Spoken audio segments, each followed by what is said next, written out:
Before the world knew flame or fate, before the sanctum raised its gate, a dragon wandered tired and worn through misty skies of silver morn.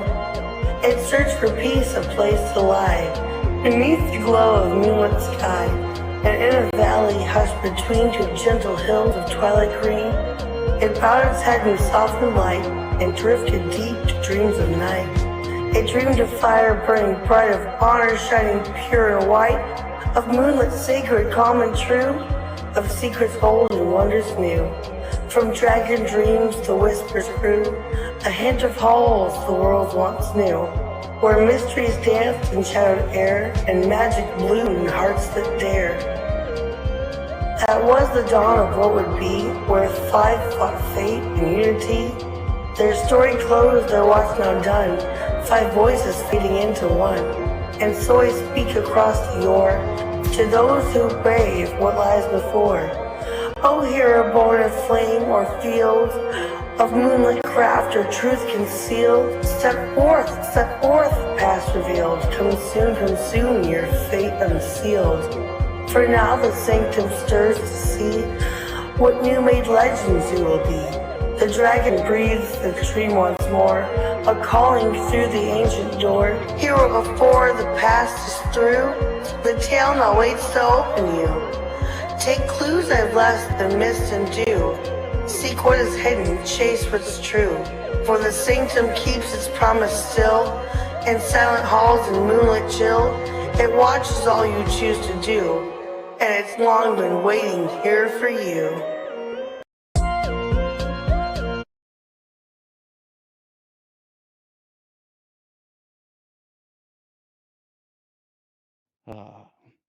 Yes, welcome in.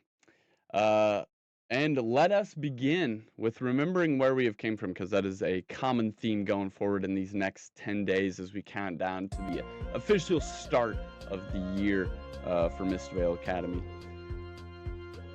The world did not change all at once. It changed in pieces, in moments that you can only understand later.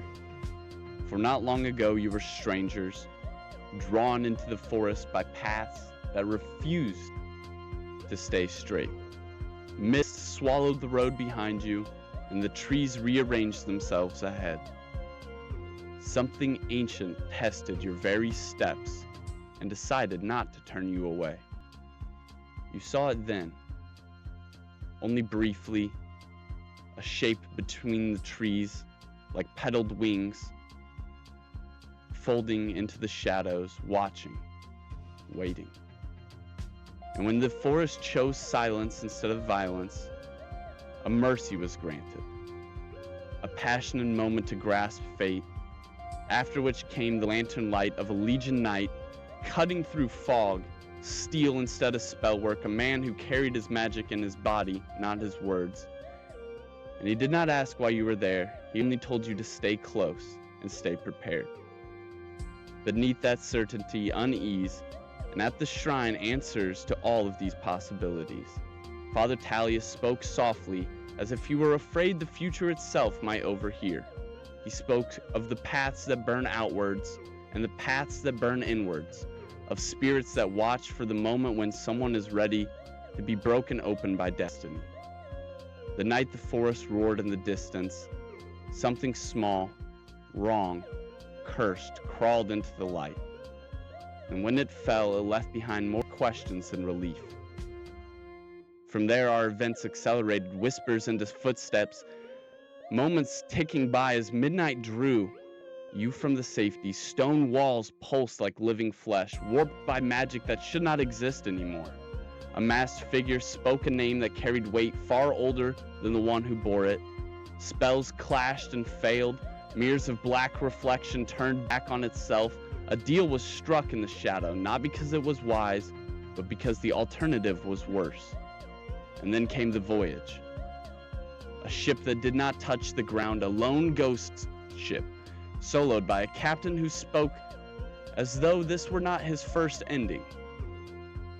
And below the deck, foul magic nested in silence, spiders that hunted without being seen, turning suspicion into a weapon sharper than any blade. Blood was spilled, trust was tested, and one recruit did not continue the journey. And yet, you arrived, not victorious, but whole, alive, which in this world is all that matters. Now, lessons will pause, schedules will loosen, and bells will ring. Teachers watch as the tree line gives way to you. And when the announcement is given, the new year begins.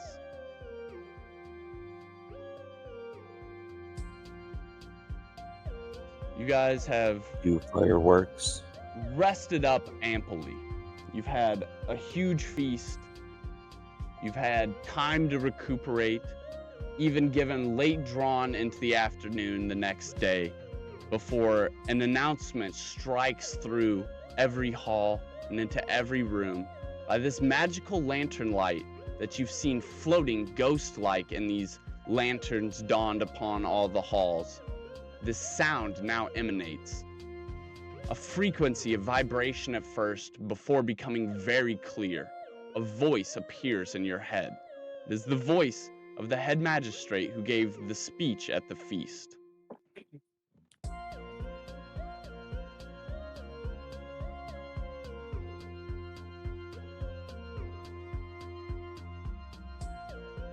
So, what is this voice saying?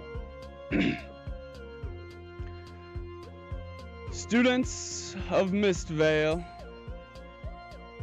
colleagues, wardens, gardeners of knowledge, quiet keepers of the night, there are moments for long listening and moments simply for recognition. This is the latter. Though I pray it lingers in you longer than it lasts, you stand at the turning of the year where breath meets intention. I will not ask you to lay down your tools, nor your books, nor your careful possessions that keep this place alive. I know many of you listen with ink on your fingers, flour on your sleeves, ash in your hair, sigils still warm beneath your palms. A nod will suffice. An understanding will do. Mistvale does not belong to stillness. It belongs to motion, quiet, relentless, becoming. To the order of the luminary flame, who seek courage not as a spectacle but as service, we see your striving to burn without consuming. To the order of the verdant quill who listen longer than most and write what the world tries to forget, your patience is a kind of bravery. To the order of the obsidian veil, who walk the inwards path and return with truth others fear to name, you are not unseen here. And to the order of the aether-bound star, who chase patterns across the sky and soul alike, your questions pull the future closer. Each house seeks potential, not perfection. Potential is what answers when the world calls unexpectedly. Potential is what remains when certainty fails. As tradition demands, you have 10 days to be recruited, 10 days to celebrate, 10 days to rest. Acknowledgement is granted here, but it will carry you no further. Only your actions alone can do that. This begins the first day, the day of the green. Weave your wreaths, not for beauty alone, but for memory. Leaves from old paths turned anew, bark from fallen branches from trees that which grew. Thanks offered to the forest that choose, and choose again may you. You can hear the Grand Magistrate's steps begin to echo off, as if he was right there with you, though it was only a voice in your head, set by this hypnotic trance of these spirit-like flames flickering. And as these footsteps echo off very gently but sturdy and fierce. You feel this sense of protection, one like you've never felt. You feel seen and recognized in a way that maybe you have never, by not just a stray eye, but truly a welcoming home. And that concludes the Grand Magistrate's speech, and all of you that are now in your dorms, well awake into the afternoon at this point, you would all be seeing these other dorm room students kind of getting up and gathering their things, and preparing to go maybe into the feast hall or out somewhere. You're not quite sure, but you could gather information at this point and go where you may like to proceed.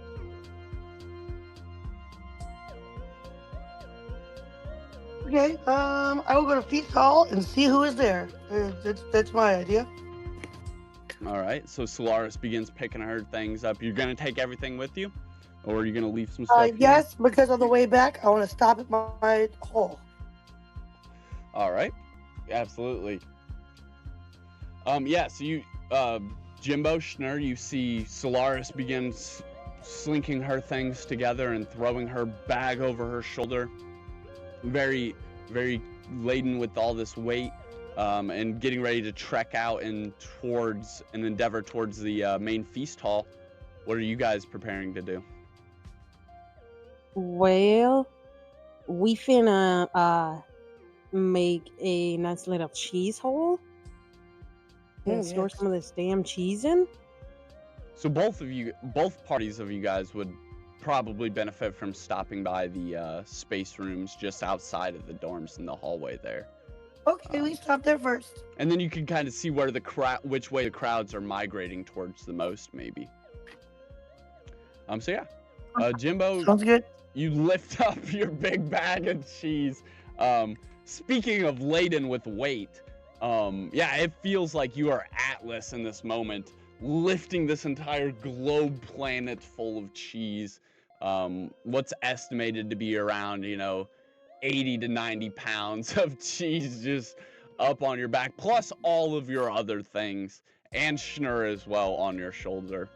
So yeah, you take all of this weight upon you and step forward with these big heavy steps, but you don't have far to go. The gargoyles that access your space room is just outside to the main area there. And yeah, you guys step out of your space of the dormitories there and into the hallway. There's 4 gargoyles lined on these pedestals at about waist height for most of you, and about 3 feet off the ground. And yeah, you reach out, place your hand on it, and this spectral door would appear in front of you. The other side of it appearing to be this blank granite stone room. But as you step into it and are able to morph it a little bit, it would gain some of these various attributes, though it would still be very simple like. And we're just gonna say that Morph is like hanging out in the hallway still at this point. Are Morph doing more things. Are you and Schnur currently gonna share a space room? Or are you guys going to separate ones for separate storage? There's theoretically infinite space here, so you don't need to double down on room here. I think we can share. We've been chilling for like ever, so. That and whatever gets this cheese off my back. And also, whoever's doing the camera, could you scoot the camera either in or out just a little bit so that it's all the way in frame there? Can't quite see Solaris, or is she just not in frame? Let's throw her down. I don't even know. I'm not looking at it. There we go. There we go. All right, that's perfect. Thank you. Yes. So, yeah, you guys arrive into these rooms. This spectral doorway that you step through leads you into this room of reflection, essentially, that expands out as your magic grows and can shape to the will of your creativity, though it cannot shape and actually change, like, texture. It is always going to be this stone, though you could get some simple components to put in here. Tables, chairs, bookshelves, things like that if you don't want it to be all stone. Those would just be things that you'd have to like buy and bring in. But anyways, yes, it is theoretically an infinite space that'll expand outwards as you grow more powerful. For now, you can store anything that you can carry for definite, for absolute sure. So what would you guys like to deposit into your space room? Space room.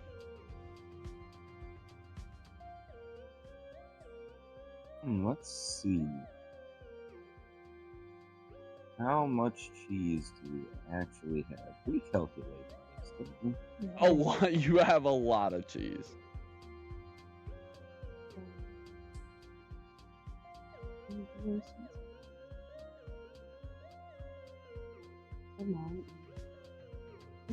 You have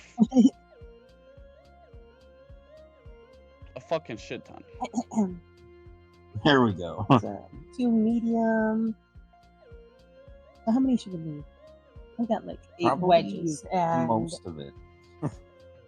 well, I suppose do we keep wheels on us or wedges? How about this? You since I got a carry, you can have one wheel, 2 wedges. That's fair? Okay. So for this, are we like removing it from our item section here then? Since we're leaving it in yes, you would have to. spaces You're gonna have to create a separate notes though on some sort of other document to store this. I guess for now I could write it down, and we could patch it into a separate notes later. How much exactly are you trying to store? So we are going to store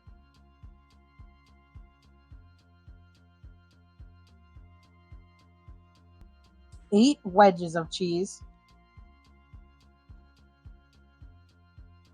Well, Yeah. the fine cheese Do too. you know what quality they were? We should store all the fine cheese. We have 3 fine cheese. We Okay. should Oh store yeah, I guess all of that. if we like break it down and just get there. I was just combining.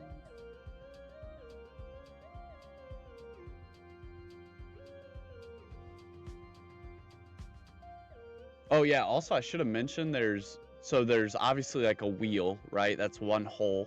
And then you have half of a wheel, which is just a half, is what it's called. And then you have a wedge, which is a fourth, and then you have a slice, which is like an eighth. Basically just reflecting the actual D&D dice. D4, D6, D8, and D20. So yeah. Yeah. The wedges are pretty big, is what I'm saying. It's essentially a fourth of a wheel. Right. It's 2 portions, essentially. So how many did you want to store again? Alright, so it's going to be 2 medium wedges of cheese, 3 fine cheese wedges, All right. and then add make the 2 wedges of cheese, the original one, make that one 4, All right. and then put 1 wheel of cheese. And 1 wheel. Do you know what was it just a common wheel? Yes. All right. I got all that. 4 regular wedges, 3 fine wedges, and 1 wheel. Oh yes, and I suppose put away my aged white cheddar. 14 year to be exact. That was that a wheel or? That was a wedge. Oh, that was only one. Okay.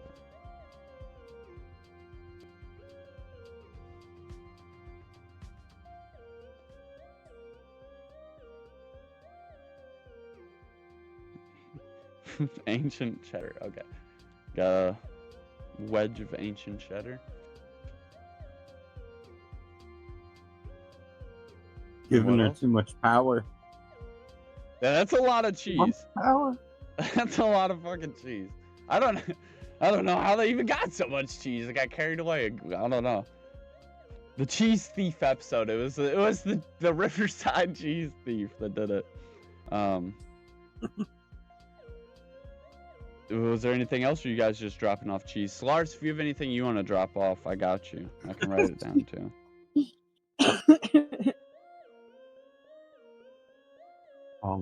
I don't think I have anything to carry here I don't think you other did, than other all than of her cheese. cheese. And we shouldn't be going anywhere, so I guess I could stash the tent and the teapot and come back for tea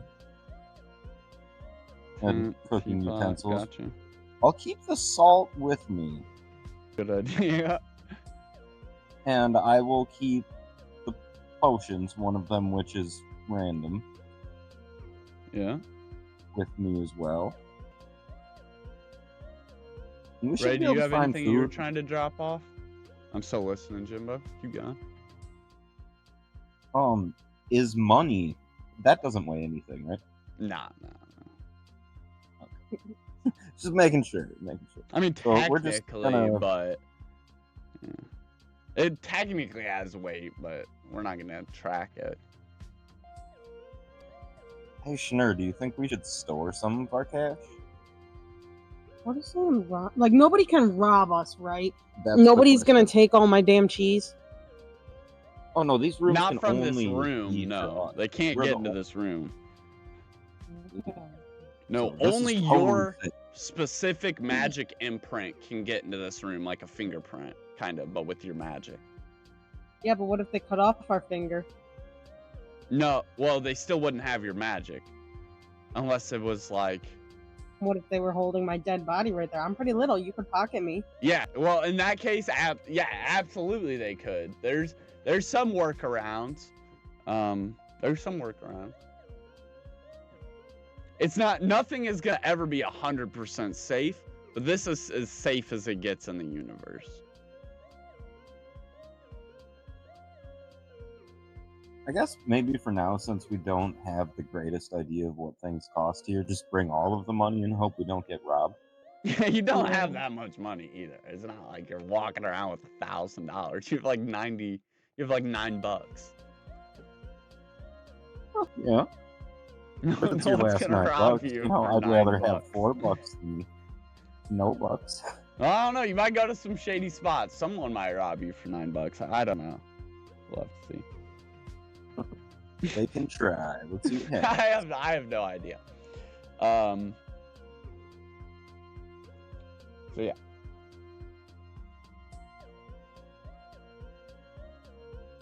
Oh yeah, I think I'm That's ditching everything? everything except for the gold, the dagger. I'll have on me. And Yeah, The salt. I'd probably Oh. keep most of your utility stuff. Absolutely. Solaris, is there anything you want to add to your safe room? Your space room?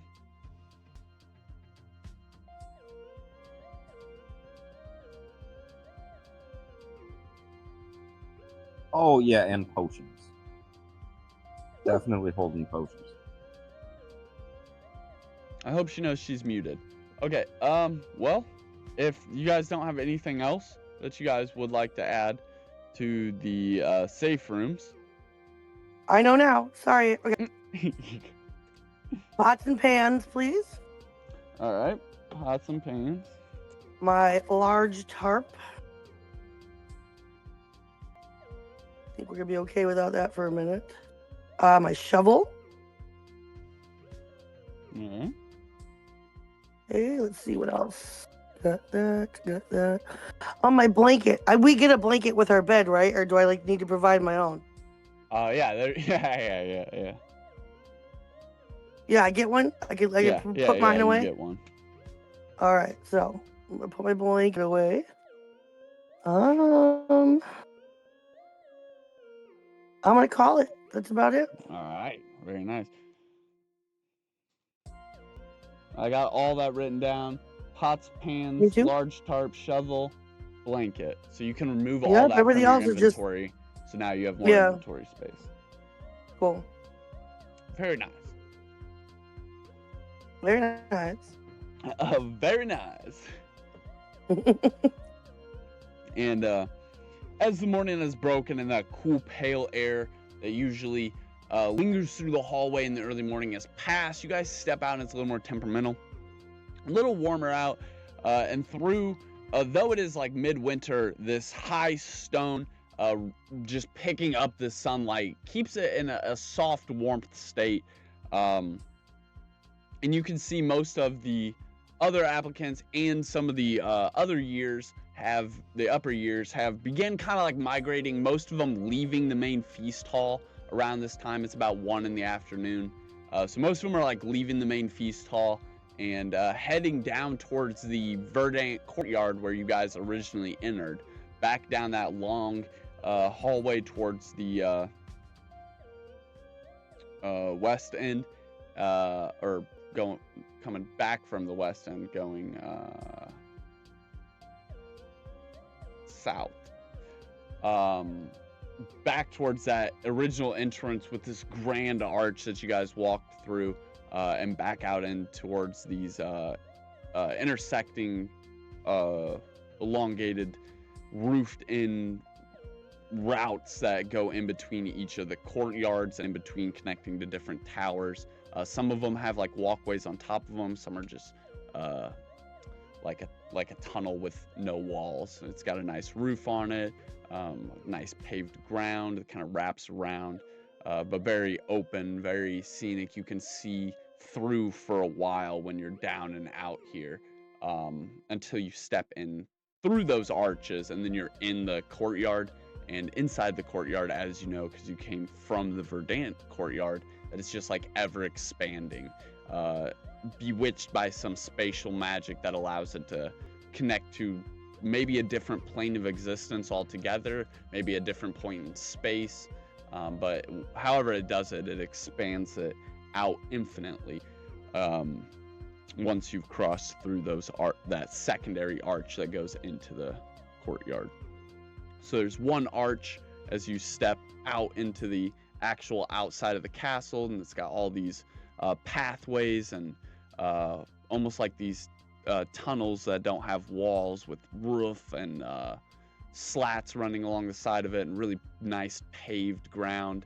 There's an arch alongside of each of those that connects into the courtyard, where it would look very, very different. And yeah, you guys are kind of wondering what's going on. If you want to ask around, you do see a couple familiar faces.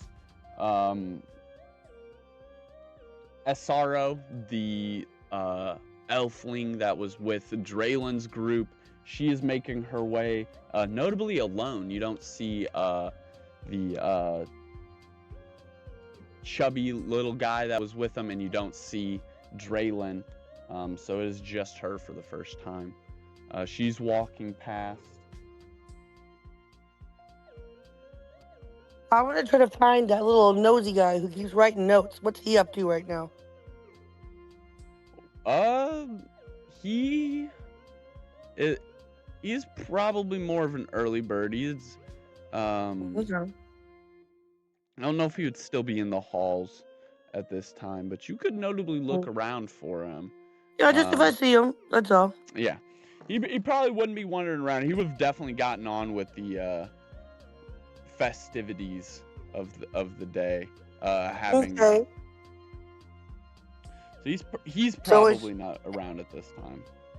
It's just like a late night. Everyone, like, there's a few people kind of just mulling about still, but just a few. Everybody else is like in their like bunks and whatnot, or what? No, it's like 1 p.m. in the afternoon. So the Grand Magistrate makes the day's announcement every day at noon, and you guys kind of just had like an hour to like loft around, wake up, get up, and store your stuff. Now it's about 1 in the afternoon. So Okay. I guess I just wanted to see who else is around. Who is walking around? Anybody interesting to talk to? Asaro, the chick that was with Draylen's team, the elfling girl, she's walking by herself, returning from the feast hall, kind of following the rest. You see some upper year students, a guy that has very, very spiky brown hair and a big, broad, kind of like manacle around his neck, over the shoulder drapes. He seems to be boasting his luminary flame status, and there's just like a whole bunch of students that are like just packed behind him, like ducks following their mama duck as he like makes So his he's way down. busy. Okay. So he Yeah. seems to stand out a little bit. Asaro, who's a familiar face, she stands out a little bit. Okay, I'll go talk to Asaro, see what she's up to. Yeah, you stumble upon her quite suddenly as you're walking, or kind of just standing out in the direction that she's walking, I mean. So as you start walking to her, you stumble upon her very, very quickly, and she's like, "Oh, it was Solaris, wasn't it? Yes. Hi. Oh, are you Your name- getting ready for the wreaths?" What are the? I haven't heard of the wreath. What's that?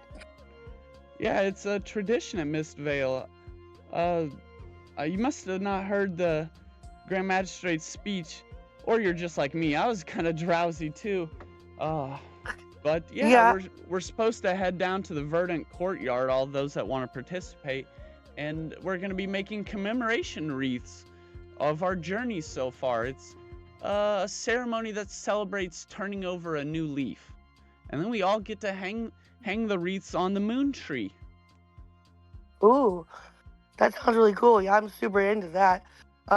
Yeah, sometimes I listen, but my brain just doesn't hold on to stuff. I feel like you could probably understand what I mean. That sounds really fun. We hang them on the moon tree? What is the moon tree? That sounds quite interesting to me. Yeah, there's just so much to take in here, she says as she like stares around all the walls, like almost trying to look for more of those sigils that just glow on weird stone, different odd place stones as you walk by. You guys have now begun walking as she is like, if you want to continue the conversation, she is continuing to walk as if she like half turns and signals for you to keep walking with her almost. Walk and Jimbo, talk, I can do Schnurr, it. you guys are jumping out of your space room about this at the same time. You see Solaris engage with Isaro, and they begin taking a step forward. Would you guys wish to accompany? Yes. I You think could that's even what we were thinking. quite possibly overhear this I would conversation. also like to, if I may, observe. Say that one more time, sorry.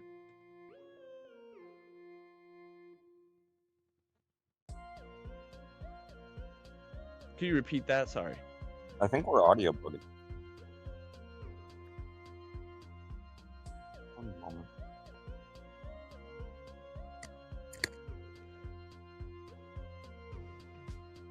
Okay, so,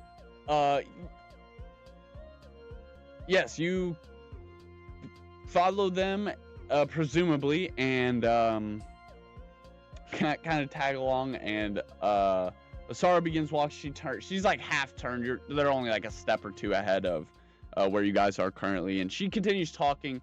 So you could quite possibly overhear the conversation very easily. It's not trying to be concealed or anything like that. And you know, she's almost like very careful with her wording, but very clumsy at the same time. But definitely not trying to conceal it in any manner. And she's like looking around and observing everything, very sporadic as well. She continues to answer your question though, Ray. My mom used to say that the forest answered students by name. And Oh. her mentor swore that the trees could refuse you. And that's how candidates were chosen before the war. But now they're chosen on our potential destiny. But all of that's a moment that exists only in the past. When the wreaths are finished, we agree to let that go and turn it over to the future. Live more in the present. And when we hang up that wreath on the tree, it signifies that we've relinquished our control of both the past and the future to live only for the moment, she continues. She gives this kind of like half smile gulp. And we hope that the tree accepts the offerings that we've placed and blesses us going into the next year. Very interesting. I'm really excited to see if this moon tree likes me. As you may not know, I really am into the moon. And if it's called a moon tree, I'm quite interested to learn what it's all about. I hope it accepts me. As a moon folk, this would awaken some sort of nostalgic memory you've almost forgotten. And you've definitely, it feels like it was a lifetime ago, but you have definitely heard of moon trees. And you feel this very familiar presence in the word alone, like this comfort. Something feels very familiar about this tree. Let's get going. I'm really excited to see what it's about. Yeah, we don't want to be the last ones to hang a wreath. And she like kind of starts stepping a little bit faster, your guys' footsteps echoing louder and louder as you skit along back down that hallway you guys came in past the feast hall. Power walk. Yeah, power walking. Jimbo, now unburdened by this super heavy weight that was placed on him by the cheese and pots and pans and everything. He's now moving a little lighter too, a little more spring in his step. Schnurr kind of like bouncing on his shoulder. And they catch up with you guys. Is there anything you want to throw into the conversation, Jimbo? Schnurr? Well, I think we're just gonna keep on following and see if we can catch up and say hi, what you doing? And just go with the flow. Oh yeah, she turns to you and she's like, "Oh, you're the guy that came with Solaris. It's kind of weird that there was 2 moonfolk in your group, wasn't it? And you're a fae. That's super cool." You guys are like completely thrown off by this, because by like staring at Asaro when she's with that kind of like scary group, she looks like this mean elf lady, but like now she's just like so bubbly and just like full of energy that you haven't seen this from her, neither during the trial or during the period at the church.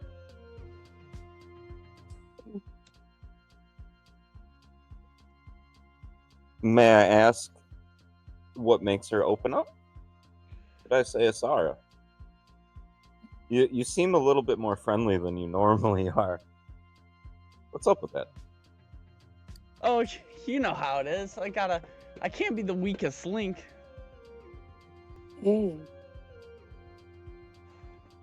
But I gotta be honest, it's kind of nice not having Draydlin around, always barking orders. And oh man, I don't know. We're at the school now. Everything seems like it's infinite. All the weight has been lifted, you know? A little more spring in your step. And she almost starts like skipping a little bit as she's like rushing towards the archway that leads to I love her new personality, dude. I'm excited for this. Now she's poppy and bubbly. I'm gonna skip with her. Let's do it. Yeah, so you start skipping with her. Jimbo, are you gonna join it? Yeah, I was gonna request. Can we all I just knew. hold hands and skip together like a bunch of fucking weirdos? Recreating the Wizard Yes. I was just gonna say that. This is Some not the yellow first brick time road this has type of happened. situation. Isn't the you road guys literally get into yellow? formation and just start skipping along. Very quickly, the bright light of outside sunshine reaches in that archway, and you guys step through the threshold out into this giant stretching labyrinth of outside gazebos and like I said, these almost like tunnel-less walls with nice slatting flooring and really well-paved walkways, and some of them even have a roof over top of them, like a long elongated roof stretching to these various towers, which have bridges and stuff connecting to them, linking into these different walkways, and various different courtyards. You could primarily see the one in front of you, but just off in the distance to the left, you could see the second verdant courtyard, and to the right, you could just barely see the main verdant the main Mistvale courtyard, like the opening courtyard of the northmost part of the school. Kind of what's known as the central courtyard. It's just got giant fountains and long lavish hills in front of it. Notably, at this moment, you would maybe be wondering if there is a designated courtyard for each of the houses. And you might even ask around, or you might even be wondering this, but there is not. There is 2 verdant courtyards, both at the westmost end and the southmost end. There is the main opening courtyard for Mistvale at the northmost end, which also leads to the city of Arcanus, the city of the ring, that's like kind of around Mistvale. And then there is the eastmost courtyard, which is actually not really much of a courtyard, as it is where all those large jagged towers are that are connected by these bridges I was describing. And much like that, but they stack up higher and higher and higher into the sky. And that's the Aetherbound Stars courtyard. It is just a series of different towers at different heights to study the stars and stuff in various different spots. But you haven't been inside of it, so it could be bewitched. That's just what it looks like from the outside. And the Luminary Flame, they do not have a courtyard. Instead, they have the massive library that was built by Therian Embercoil. And the Obsidian Veil, they do not have a courtyard either, though they are rumored to have a space that is much like the Embercoil library, and it is somewhere in the school that nobody besides Obsidian Veil know about. And most notably, all of the houses also have a main dorm. Like there's the Verdant dorm. There's actually there's not only 2 Verdant courtyards, but there's also 2 Verdant dorms. And there is no Obsidian Veil dorm. Their dorms are basically missing. Nobody knows where the Obsidian Veil dorms are except Obsidian Veil members. So those are notable things about the location and the scenery as you're walking through that you might wonder or observe, and those are your answers. You might even hear all of this from chatter in the background from different students as you guys are walking. And as you get down to this archway and pass through the threshold, now standing in this elongated walkway with stone blocks on the ground going both directions before the other archway that is now directly in front of you that leads into the Verdant courtyards. You're standing here for a moment, taking in the brisk air that is warming up ever so quickly. And Asaro takes in like a giant breath. Oh, this place's air even smells magical. And she steps forward into the Verdant courtyard. I thought we were skipping. Well, yeah, but she stopped for a Continue. singular second, like Okay. right in front of the next threshold, basically. Took it in for a second, breathed the air, noted that it smelled magical, and then took a step, skipped in. And this, you have been in this exact courtyard before. It stretches on literally for what seems like forever. You can see forests in the background. You can see gazebos of all these different flowers. You can see fields of flowers stretching on. You can see hills and groves and all kinds of different areas tucked away just out of sight as this place stretches on and on and on and on. Think of the scene from Wizard of Oz when she very first got to Kansas, and she's in the middle of that giant field, and it's just like impossibly large. The only thing around you to give you any sense of size and relevance to this place is that arch that you just stepped through. Everything else seems to expand infinitely and impossibly.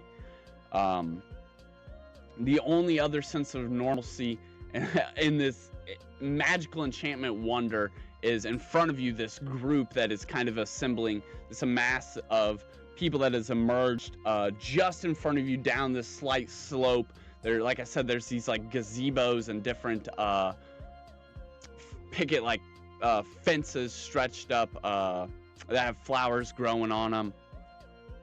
And this group in the middle is, collecting and doing various different things. You see a very tall elfling woman, long brown hair. Noted that you have seen that before. These elfling, an elfling that has like a strange brown hair, though you see most of them with blonde hair. And she has this long, tall witch hat. It looks just like a witch hat. It's a pale grayish brown color, but at the bottom of it, it stretches out large and floppy like a gardener's hat, and it kind of sits crooked on her head. Two large, huge, square rectangle glasses sitting way too far up on her nose as she hitches her head back to kind of like adjust the hat and her glasses at the same time. Oh, new people! Come over here, students, over here. I was just explaining what we're doing today. And she waves you on over. Ooh, And, let's go. Asaro gets this even bigger smile on her face. And she's like, oh, it's Mrs. Bloodbloom. And she like runs over to her. And she's like, it's Professor Bloodbloom here. Come on, Asaro. Who are your new friends here? And she looks just past Asaro to see you guys were like kind of like skipping with her. And she now turns her attention to you. This is Professor Lyra Bloodbloom, the horticulture and botany teacher. Ooh, what are we doing here today? Yes, please tell us. Just behind her, where all this massive grouping has appeared, there is what appears to be some long benches, a wooden gazebo over top of them, and there is a various sense of different decorations scattered out upon this table, ornaments like balls and tassel and twine and various different shiny trinkets and things kind of like strewn about this table. Different satchels, like burlap satchels that are all empty, kind of like laying piled up on top of each other at the end of the table. And yeah, they're all behind her. She's like, oh, come over, and you guys walk up and you're like, oh yeah, what are we doing? And she's like, well, today is the day of the green, and we are preparing you guys to learn simple spellcraft here by gathering and collecting ingredients. Though we won't be learning much magic today, only the magic that comes from within your heart, as we prepare to make some wreaths for the hanging of the Wreaths Festival on the Moon Tree in the day of the green. Ooh. So she's got these satchels behind her that you guys can each grab. If you would like to each grab a satchel, we are going to be going out over the hills and droves and looking through the trees. You can gather branches and leaves and pine needles of different sorts. And once you've gathered your fill, come back here and we'll weave them together into wreaths. And then we'll decorate them with various ornaments. And once we're all here, we'll head on out and hang the wreaths. Sounds awesome. Yes, I agree. Let's go. So you're each Let able me to get that grab bag. one Let's of go these weave. burlap satchels, and you can take off and cover over the hills of different various areas in any direction you want. It really expands out. Go ahead and tell me what you would like to look for, and then we'll make a roll and see what is currently around. And then if you want to adventure out, you can adventure out. So it's basically like it's like time practice. This is how actually learning spells will work. So pay attention to this process. You need to have knowledge of what you're looking for. She just gave you the knowledge, so you can look for various different leaves, various different sticks, anything like that. You have to present the knowledge, and then you have to roll for it. If it's around, you find it. If not, it takes more time, right? And that's less time you can use actually practicing it once you have the components compiled together. So once you have all of the components together, you need to actually assemble it, which is a different role entirely. That's kind of how the magic process works. You'll have to get all of your information on how the spell works, what you need for the spell, a basic understanding of the spell, and then you come practice it. And after so many successful practices, you basically get to cast it at will because you've mastered that spell. So this is essentially practice for that process. Okay. So, could I ask the teacher, Miss Lyra Bloodbloom, or what was the professional? Professor Bloodbloom. Professor, yeah. She is professor technically makes the sense. only Yeah. Professor Bloodbloom because Silith is Archmage. Yes. But I would like to ask her if there's anything that the tree favors, because we're making wreaths to put on the tree, right? Mm-hmm. If there's what? Sorry. So I'm curious about the history of the tree, Sorry, can you? and if I there's didn't hear. anything that Can you the repeat tree it one more time? favors. I heard up to history of the tree. So, I heard history so of I'm the tree. curious. I before. would like to ask her if there's anything that the tree is particularly fond of, because it seems like the tree wants something or is connected to something. The So tree I'm only curious if there's desires something a true physical tribute from your it's looking heart. Okay, so it's nothing physical. It's purely from the soul. Mm-hmm. Let's get it. So yeah, as you're out searching over these hills, wandering and running, what ingredients are you looking for? We'll just start with Solaris, Schnur, and then go Jimbo. Solaris, what Okay. components are you looking for? I think I'm looking for some pine needles. I think I'm looking for some winter berries. Okay. But what season are we in right now? Winter. Okay, yeah, so I want some winter berries. Juniper berries, which come from a pine tree. Couple more. I need something else. I need, perhaps some ivy would be nice. And then a Hold few on, sapling. I missed Yeah, go. the second berry. I got pine needles and you Oh, said juniper. No, I got juniper. I got that. The winter red berry. Winter red berry. All right. And then one last thing, some saplings, so I can get like a good base for my wreath. All right. All right. I think that's what I'm gonna go for. We'll go ahead and roll and add your investigate or add your investigation. Okay, let me get my investigation. And then while you do that, you don't gotta call it out or anything. We'll do Okay. it all at the end. Okay. Schnur, what were you looking for? Wait, when we're rolling a d20, sorry. Yeah. Okay.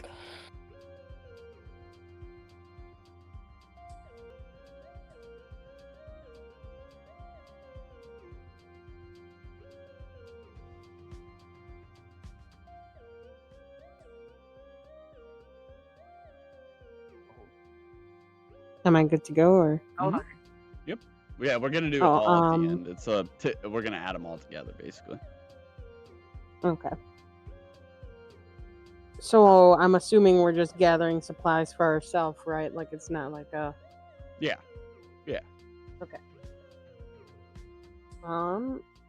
Well, I'd like to go and find some pine boughs laying about. Some pine. Yep.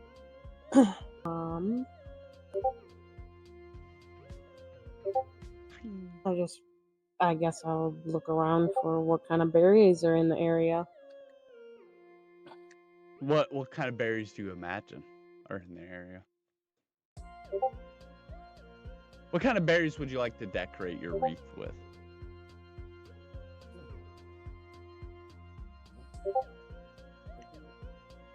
I guess blue ones. That's like juniper berries. They're blue. And they come on winter pine trees. Okay. Juniper berries? There's all kinds of berries around. There's all kinds. There's fucking Jack Frost berries. There's blueberries. There's We'll just keep it basic. Well, what do you imagine? I'll It's your probably wreath. just go with that. It's just symbolism, really. It's. I just want to know what you imagine.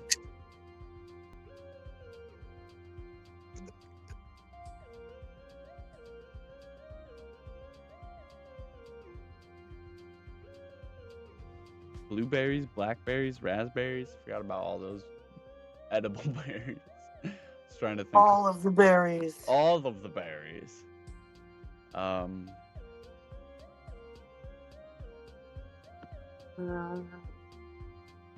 I'll say there's. Go with the blackberry then. There's even a type of. I guess it's technically a berry or like a fruit of some sort. It's called fey fruit. Oh. It's like a almost like a strawberry, but small and kind of like wrapped like rose. How the petals are kind of like wrapped up, and it's white. I don't know if that sounds cool. You could add some of that. Sure.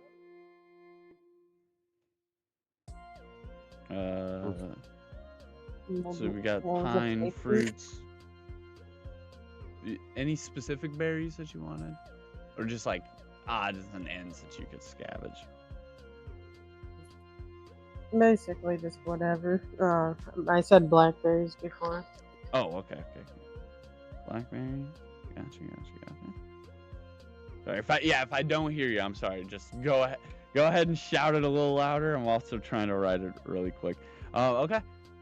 Anything else you want to add? Some twigs, some acorns, some leaves, anything like that? A rock. A rock, sure. Small, medium, large. Just Bunch of small ones. bunch of small ones. Nice, I like that. All right. That'll probably be it. Anything else, or does that feel good? That's pretty cool looking. No, that's thinking.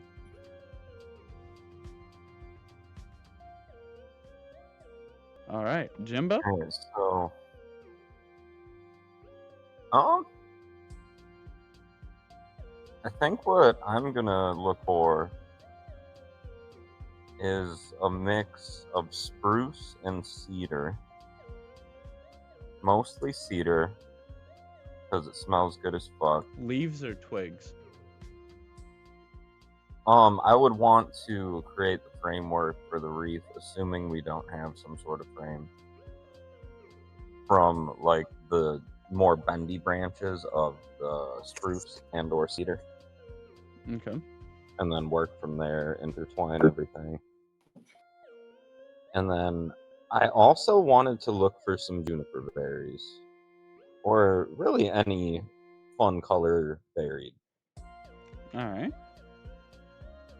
And I thought that would be really fun. You want to add some fey fruit to yours? Hell yeah, go and for it. And symbolism to If your I find some, to your partner?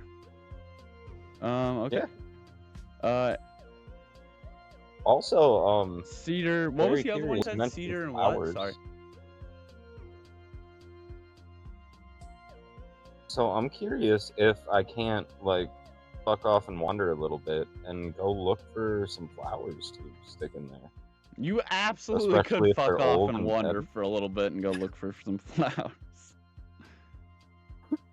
If they're reasonably preserved, they could be a pretty little There's like addition. big old fields of flowers. I'm imagining mostly like tulips. Like there's red tulips, yellow tulips, blue tulips. Like these huge, lavish fields wrapping in them, almost like a Minecraft world over by like Blunt's like my flower village. Just these huge fucking hell. hills of these like reds and yellows and blues.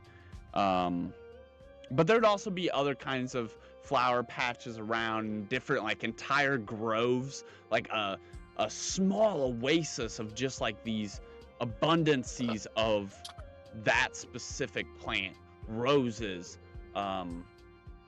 lilacs, just every different flower dressed in these different small oasis groves tucked away somewhere in the verdant gardens. It is a horticulture That's dreamer's. what's going on. Okay. It's a giant preservation, yes, of every different type of plant almost. So what kind of flowers specifically would you be looking at for?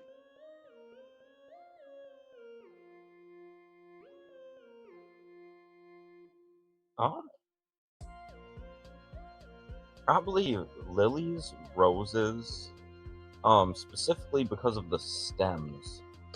Okay. Yep. I really want to make it something that's hard to touch. And I was trying to think of something pointy, but I wasn't sure how many flowers were around. So I would like to use that in the construction as well. I want to make sure it hurts when you touch it. Yeah, you would.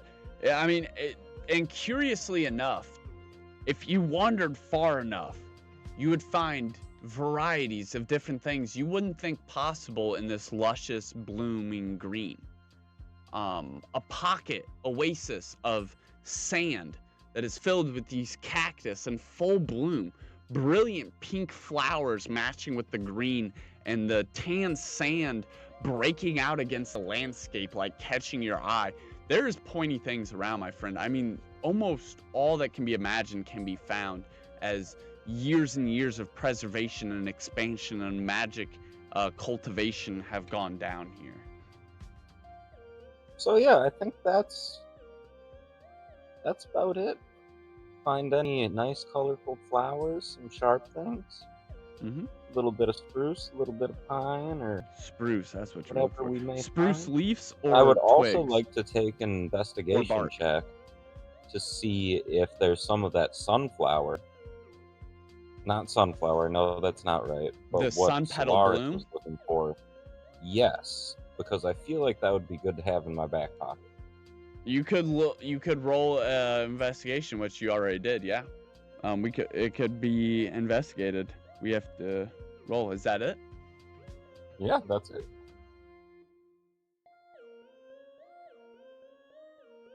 Fortunate investigation. All right. So let's see. We have 10, 8, and 17 for a grand total of 35. if my math is mathin'. Uh, so Yes. there is 3 of you. So the grand total is going to be 18. So 35 minus 18. Oh, it's literally 17. So if I roll a 17 or lower right now to set the DC, you guys get everything on your list. After which, so this is basically how the magic class is, right? Like you bring all your components, you have your knowledge, your spells, you have everything prepped, you have the idea of what you want. You bring it here, and then you are going to get a chance to see if you get it, basically, if you have that mastery. And after so many successes, that understanding, after so many successes, you get the mastery to be able to cast it. So let's see if all of your understanding basically is enough rolled into this weird gathering check that we've presented this as. And that appears to be an 8. So the DC is pretty low, being 26, and you guys smoked it with a 35. So congratulations. You may now add all of the following items, but here's the thing I didn't tell you. You have to roll for how well you actually did. So we have your knowledge and your understanding. Now let's see how well you mastered that when you performed it. So roll a d6, all of you, and this, you've already passed the check. Roll a d6, and this is how many of that item you now get.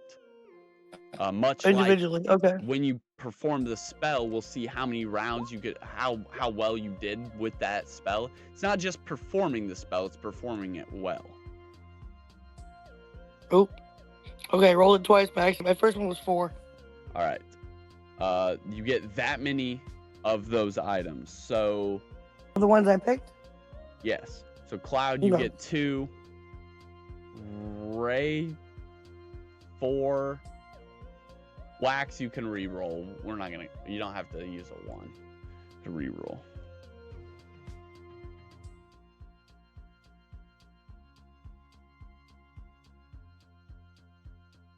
That's fair. Okay, so 2, 2, and 4. So that's how many of those items you now have on you. You can use as many of them as you want to construct your wreath. It only takes 1. So even if you would have got the lowest, you still would have walked away with 1 of each of the items you were looking for. A little treat from the day of the green. Now you have gathered those items, and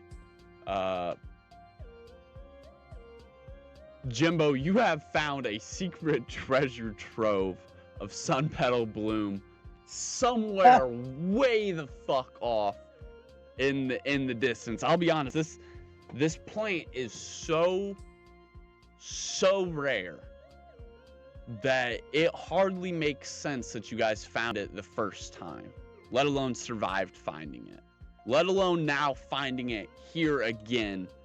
Ooh, but it so is it's possible dangerous. because there is some weird connection between that forest and this academy. There is something weird going on. So I would say they would know about it.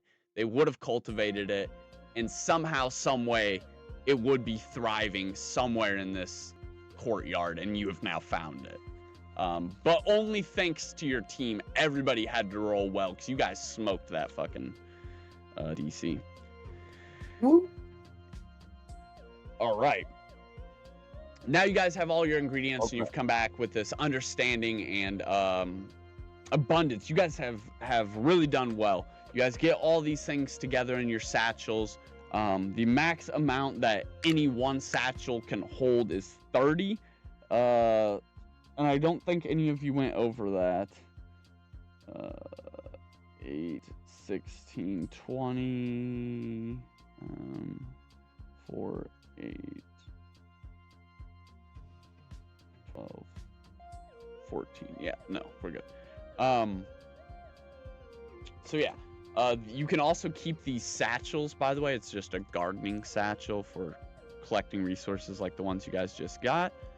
And while holding resources in here, more importantly, it doesn't count as on like outside of your bag. So remember, your carry weight is basically anything you can comfortably fit within your bag as long as it's not too excessively heavy. But this does not count as outside of your bag. It's its own bag essentially. So another spot to hold various different things. And I have it all written down for you guys as well. Up until right now, where we're going to see how much of them you want to use. So anyways, you guys gather back into this main area where the gazebo was set over these long stretched out benches at the downwardmost slope of the entry hill. And Lyra is there. More recruits and students have gathered around now, and they have their ingredients, and everyone's kind of like bringing them together. And Lyra kind of smiles seeing all of you guys return back. Asaro notably has all these different like the shays of the pine tree and cones, and much like Jimbo's, hers is these various different pointy objects. Not very much bright color there, browns and greens, very earthy. And Lyra smiles, seeing her ingredients and seeing everyone's, and she's like, and now, to show you guys, magic really does exist in your heart, she says, but it also exists at your hands as well. As all you guys are like holding these satchels, she pulls out her satchel that was on her side and opens it up, pulls out a handful of ingredients, just some small crushed up leaves and twigs and not what you would expect to be ingredients at all. Like literally crushed up twigs, like crumbled leaves, big oak leaves that have been crumbled up, various different mosses and grass, things that you don't think are going to be able to be weaved into a wreath. And she casts the cantrip construct construct and constructs a construct. And with this cantrip, it is a level 2 cantrip. You are able to construct anything that is a simple construct that you can imagine. So you've basically seen exactly what it is before. And you can make it as long as you have the required amount of ingredients for whatever you're trying to make. So small items, you only need 1 of however many ingredients it says. For medium items, you need 2 of however many ingredients it says. And for large items or anything above a large item, you need 4 or more of the ingredients that it says. And that's for all rituals and bigger spells. This is a very, very simplified version of that because it's a cantrip.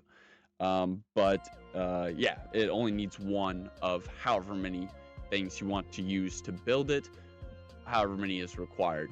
For this wreath, it's essentially whatever you want to throw into it to create it.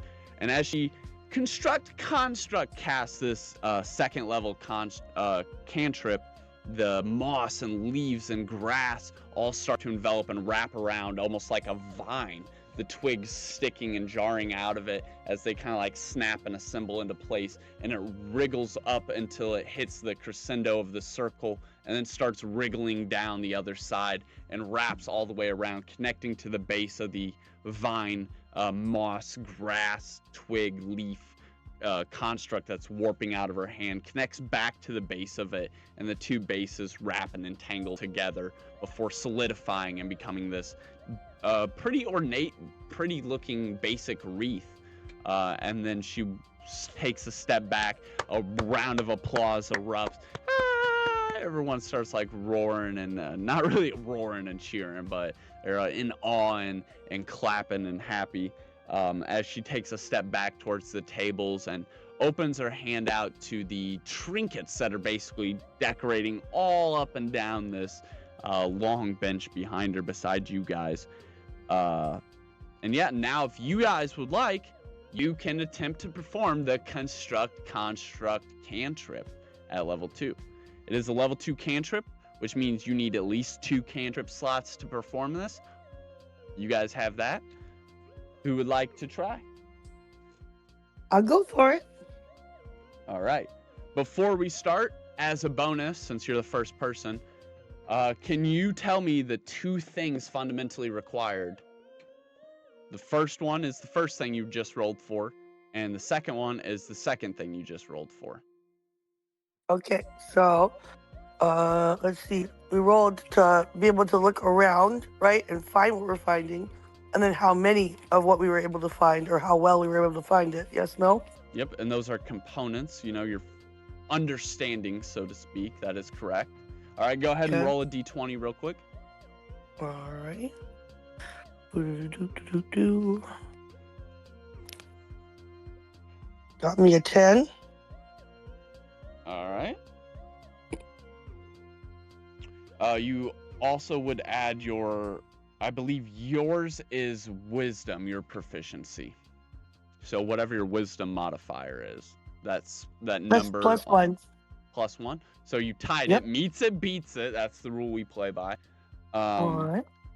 But you also have to know the second thing. So you have the fundamental understanding. That is correct. You just watched her do it. So you absolutely have like a fundamental, she like just broke down the process. You have a fundamental understanding, correct. You just rolled for it. You meet it, you beat it. What is the second thing required? 2 cantrip slots. MDB level 2. That is absolutely mechanically true. What's the Okay. in-game what's the in-game reason? Um. Does anyone want to help her out? Phone a friend. Cloud. Yeah, phone a friend. Well, I was gonna initially. Oh, I didn't cut you off, did I? No. I was gonna say hardened hands was gonna be my answer. I'll give you a Isn't that hint. It what she starts said? with an I. Intelligence? Very close. That's the Investigation? Very close. What did Father Talius tell you guys right before he summoned that boat in? Inspirational man, shit. I'm drawing a blank. Inspiration's very close because that's like you. Intuition? You guys are saying all I of don't know, them man. except the right one. Well, Close. not there. You almost have it. What a Instinct? Instinct is, I don't know. instinct's pretty Oh, close. instinct. Well, I guess I'm only pretty close. You have to have the know-how and the will to do it. Intention. Inspiration? Intelligence. Intention. Oh, Intention. the intention, bro. Okay. You have to have Okay. understanding, like what the spell is and what it needs, and you have to have the intention to cast it, whether it's inwards or outwards channeling, it doesn't matter. Okay. Focused or non-focused, it all has to be intentional. You can't accidentally set a spell off, essentially, unless you're like cursed or something like. Okay. Which is very important for Vera's storyline. Intention. Okay. Intention. Understanding the core components, which you guys have, and the intention or the will to invoke it, evoke it, conjure it, whichever it is. You have to have the will to basically summon it. That's why imagination is so big. You have to be able to see it, basically. Believe it. But yes, so go ahead and roll a d6, and let's see how well this initial go about goes for you in your overall mastery understanding. A 5 please. gives you immediate access. Congratulations. You will not be needing to return to class for this spell. Congratulations. Okay. You may now add this to your official cantrips. It is called Construct. Okay. And it allows you to summon basically any simple construct, much like this. Any simple, small construct. You have to know what it looks like, though. So you have to be able to imagine it, be able to see it. So if you needed like a specific key to get into a spot, you'd have to have seen that specific key. Okay. Is a good way to think about it. And it's a level 2, right? Yes, it is a level 2 Okay. cantrip, which means it takes 2 cantrip spots to cast, which means you are now down 2 cantrip slots. Yes. But now you have this beautiful wreath of however many items you would like to throw in. You have 4 of each of the following: pine needles, juniper berries, winter red berries, ivy, and saplings. How many would you like to contribute to this wreath? Okay, I would like to do. Okay, let's see. Let us do 2 saplings to make sure it's got a strong base. Okay. And then let's do 2 winter red berries, Alrighty.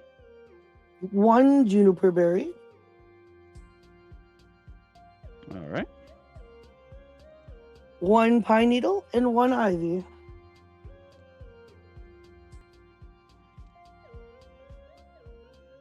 And 1 ivy. Gotcha.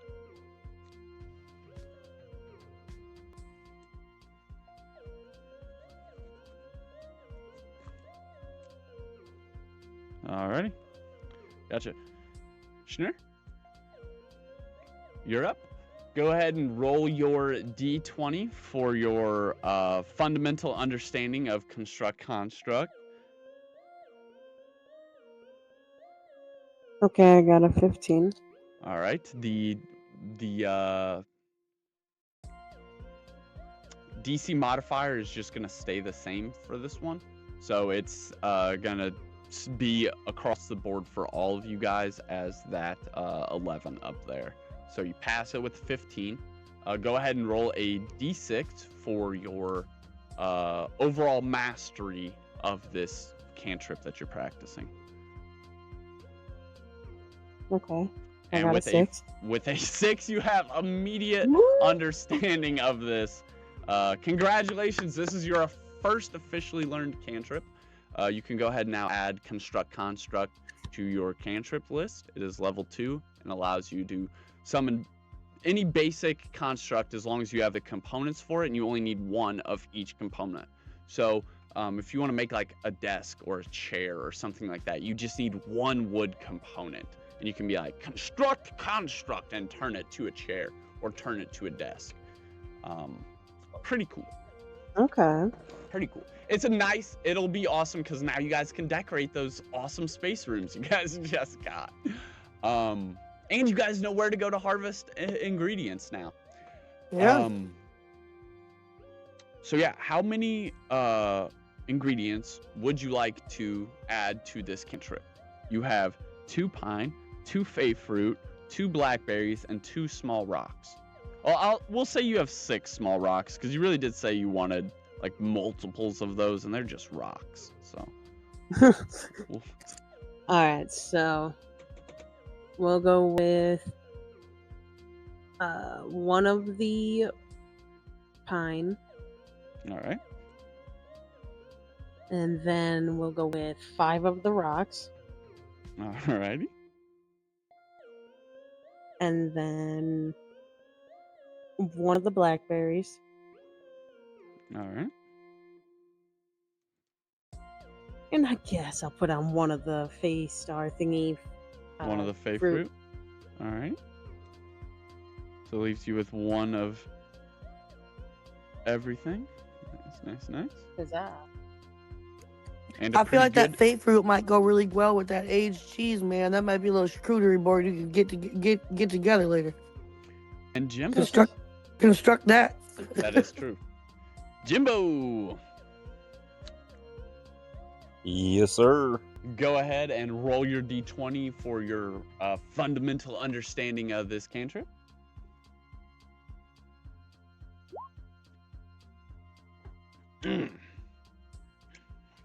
Oh.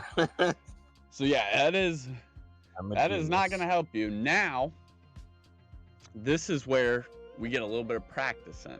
So, because of how time works, pacing, right? You did not get it on your first shot. Your overall mastery is going to take longer now. So you may roll again. So go ahead and roll again. But your proficiency dice is now going to lose 2. Or no, lose 1. Okay, I'll Next take that. time, it's going to lose 2. And then every time after that, it's going to lose 2. 19, that That's smokes not for every roll. That smokes it. Oh, wait, is that it? What did you roll there? Is that the right one? Is that a 19. D20? That's a 19. Oh, okay. So it would be 18. It looked like because from my screen, there's it looked like it was a minus D100 one, for some reason. So 19 But smokes this it. is a wisdom check, right? It is So I would whatever get your +4 proficiency. and then It's minus whatever 1 your for the magical modifier, right? proficiency is. I do believe yours is wisdom, yes. Oh. Okay. Yes. Yeah, mine is wisdom. But a 19 smokes it, brother. However, you have to roll a mastery, which is now minus by 2, or minus by 1, because it's your first repeat. Next time it's minus by 2. Every time after that, it's minus by 2. So go ahead and roll your d6. But keep in mind, it's going to be minus by 2. So you basically need a perfect 6. Well, that gives you a little bit. We have a little bit of time to mess around, though. Your following one is going to be minus by 2. You have to re-roll that d20 again, because this is a third attempt.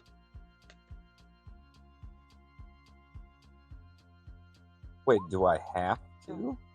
You- Oh, sorry, we rolled Yeah, before. essentially you do. At some point later, you could return and do it again, but you might as well just use the opportunity while we have time in the session. A 10, I was gonna roll with what I had, but it jumped the gun a little. Yeah, but it only gave you 2 proficiency, and you it might be need correct. at least 4 to pass. While you rolled a 4, it's minus by 2 because that 19 was on your second go. You're now on your third go. So that would be minus 3. No, it's only minus 2. They don't stack. Oh. So now you have 2 mastery points to go. You just rolled a 10, but I have a feeling you have at least 1 wisdom point modifier. Oh, I have 4. Right, so that's a 14, which definitely beats 11. So now you have to re-roll that d6 to see how many mastery points you get on this third attempt. Your second attempt, you were successful. You kind of like, you saw the magic surge out, but it doesn't grant you any actual mastery. Essentially, it falls apart at the last moment. And now on your third attempt, with a 5 minus 2, you get 3 more mastery points, which brings your grand total of 2 plus 3 to 5. And that is more than 4. So congratulations, you have now officially learned your first cantrip. And that is the construct cantrip. It is a level 2 cantrip and allows you to create any simple construct as long as you have the components. And it only requires ×1 for the small ones. How many ingredients would you like to go into this wreath? You have 2 of all of the following: cedar twigs, summer berries, fay fruit, that's juniper berries, sorry. Juniper berries, fay fruit, lily, roses, spruce, sun petal bloom.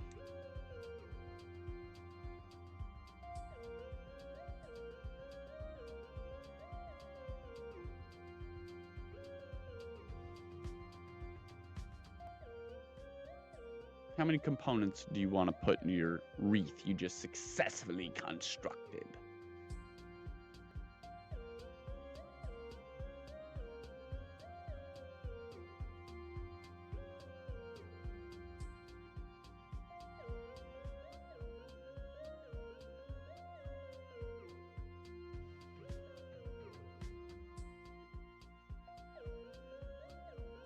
There we go.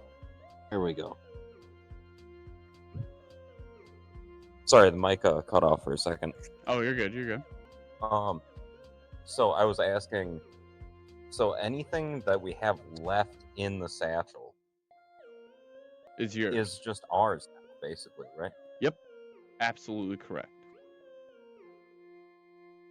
Okay, so I'm definitely not gonna have the sunflower on there because I'd like that in my pocket All right. for future use. Gotcha. I would like to use. Okay, so 8 total, and I have 2 of all these. Yeah.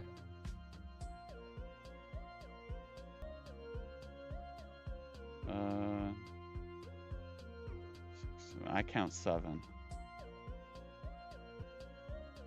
Wait, 7 total things I can Yeah. have? Yeah. 2 of each, but Oh, 7. okay, cool. Cedar, juniper, fay, lily, rose, spruce, sun petal.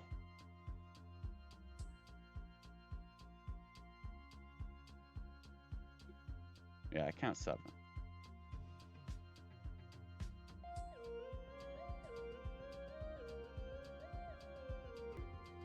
Two of each.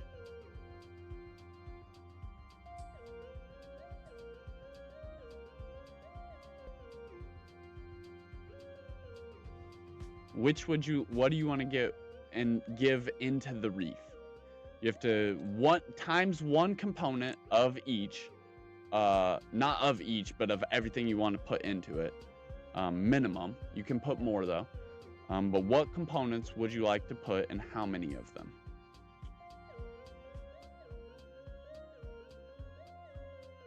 There we go. Sorry, still my problem. Okay, 2 cedar, All right. 1 fay, 1 juniper, 2 lily rose, Hold on. and 2 cedar, 1 fay. yes, All right. 1 juniper. 1 juniper, Yes, 1 juniper, 1 rose, 1 rose, 1 juniper, and 2 spruce. and Or 1 spruce. My bad. Or And 7. 1 spruce. Gotcha. All right.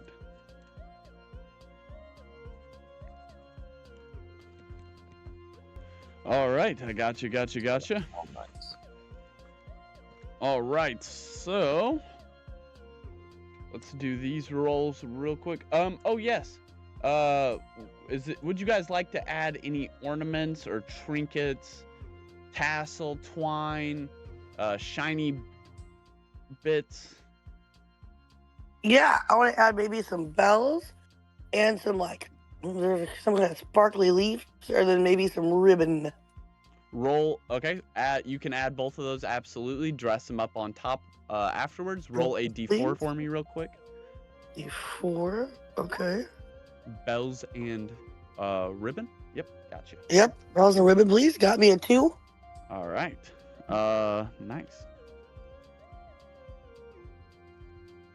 Schnur, Jimbo, would you like to add any ornaments or tassel, twine, any shiny things?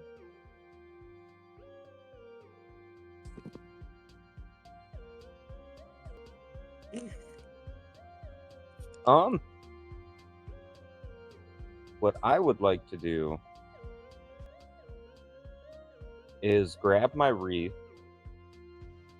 and that's probably gonna fucking hurt, and then just smear some blood on it. And I think that'll be a good time. And then Okay. we'll put like a little, a couple little ornaments around it. If there's a rubber ducky, that would be dope. Okay, yeah, sure. There's a rubber ducky. All right. Score.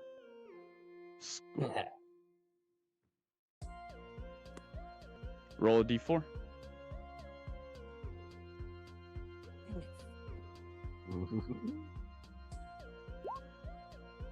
Whoop. Bam! Holy shit. Hit! Thing's looking beautiful. It's looking clean, bro. It's looking clean. Ain't nobody dress them like you dress them. That's crazy. So Jimbo just hit a perfect score. Schnur, would you like to dress yourself?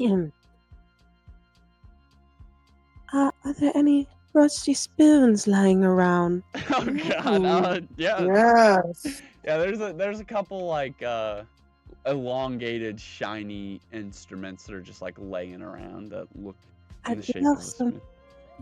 rusty spoons. Yeah, some of them will look a little older, little tattered. Can't forget the meat hooks.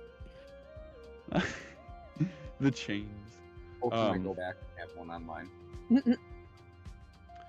Yeah, so you like to add some utensils, some rusty spoons. And some marbles if they're lying around. Ooh. Got any grapes? Grapes, you're a genius. Grapes as Ooh. I roll a d4. Yeah, some rusty spoons, marbles, and grapes. And that's the D4 you said? Yep. A rubber ducky and blood, rusty spoons, marbles and grapes, bells and ribbons. Well, now I kind of want some rabbit feet. Do it. There's a 2? All right. Hey, that's still enough to also bring Schnurr to a perfect score. A 10 out of 10.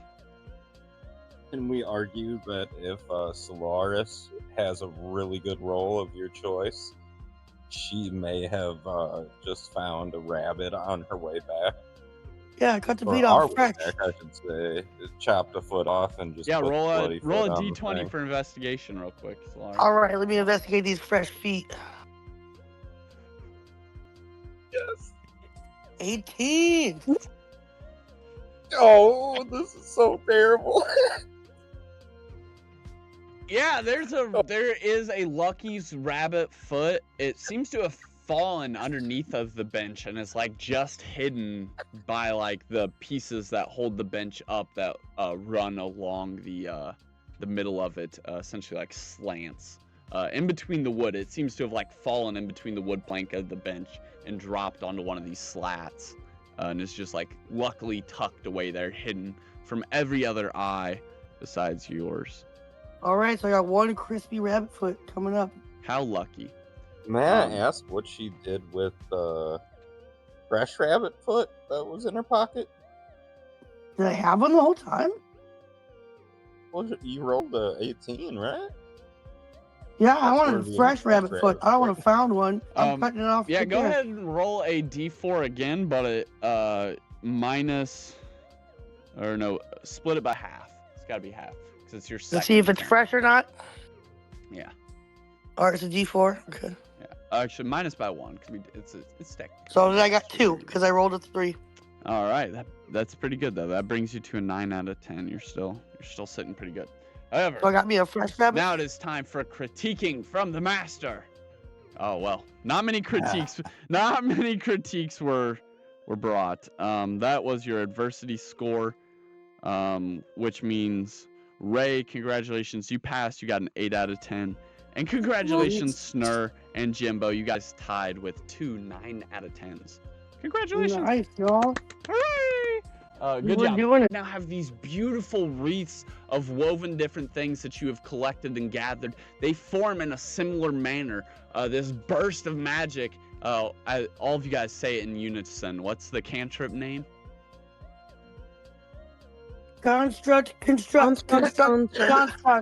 Yeah, and you guys all summon it out, and it's just like wraps around and builds into these wreaths, all these different ornaments you guys throw on it. And they are, you guys have successfully crafted your construct cantrip, building these wreaths. You've decorated them, and now are being led even further into the Verdant courtyard by Professor Bloodbloom. And all of these other students are kind of like gathered around you guys, following. And most of you are in a kind of like neat grouping, but some of you are like scattered out here and there. Asaro is one of those that was like kind of scattered out, and she's kind of near the front of the pack, but starting to fall back. And you guys are somewhere near the middle, keeping pace as you guys continue up over the top of this hill that adjoined against the one that's sloped down, coming into the entry of the Verdant. And as you get to the top of this second hill in this crescendo, just off in the distance, you can see there is a beautiful oasis of all kinds of trees and beautiful constructs surrounding this beautiful, beautiful white leafed. Where did it go?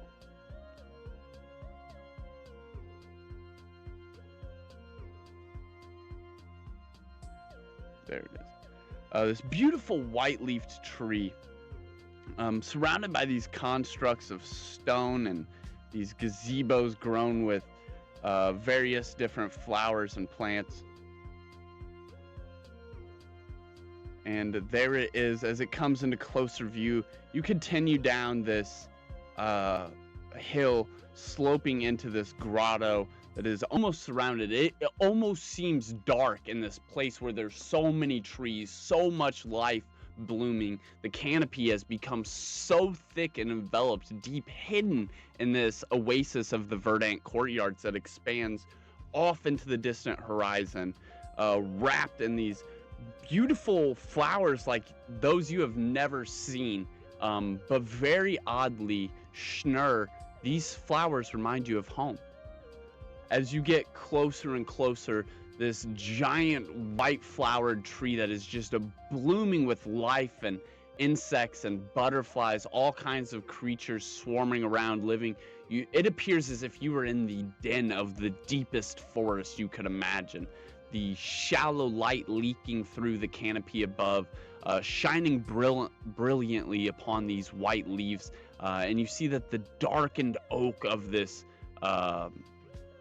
trunk that grows up from the ground and wrapped in these big roots that grows up from the ground eventually fades into what also seems like some sort of white ancient wood that is growing out in a crescent as well. So there is not only this like half crescent going down, but this beautiful half crescent going up as well. And this is what these white flowers are actually wrapped around. The flowers and leaves itself are actually wrapped around this giant white structure that is held in place by the tree.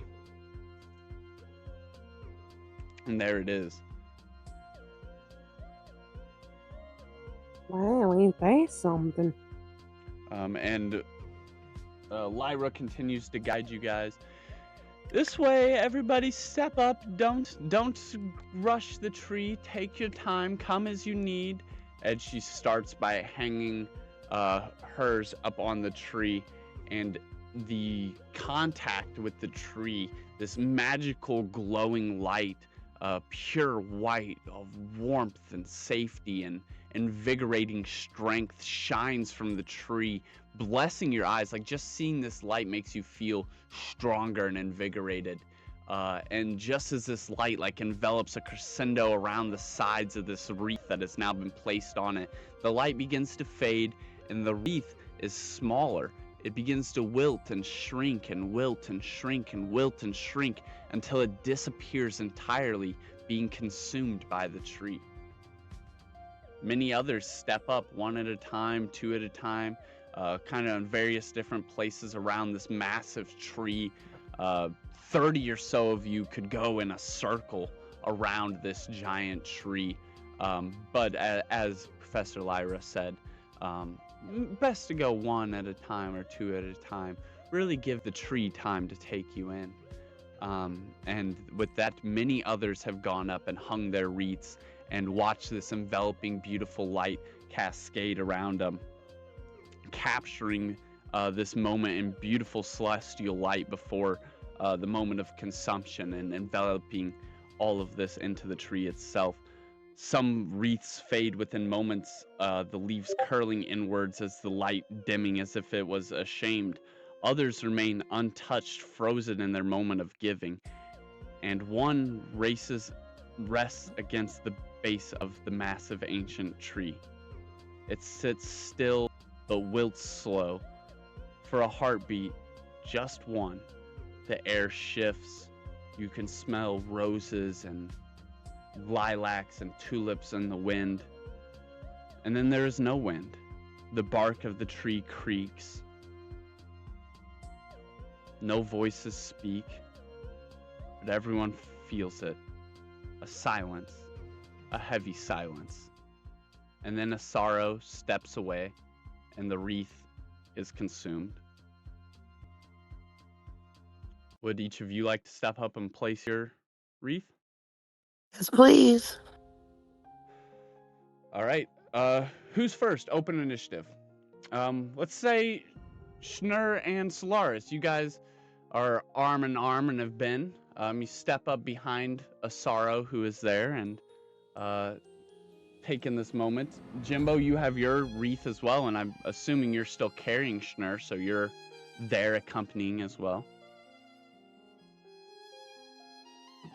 All right, let's place them on the trees. Let's see what happens. Yes. Find out what all this means.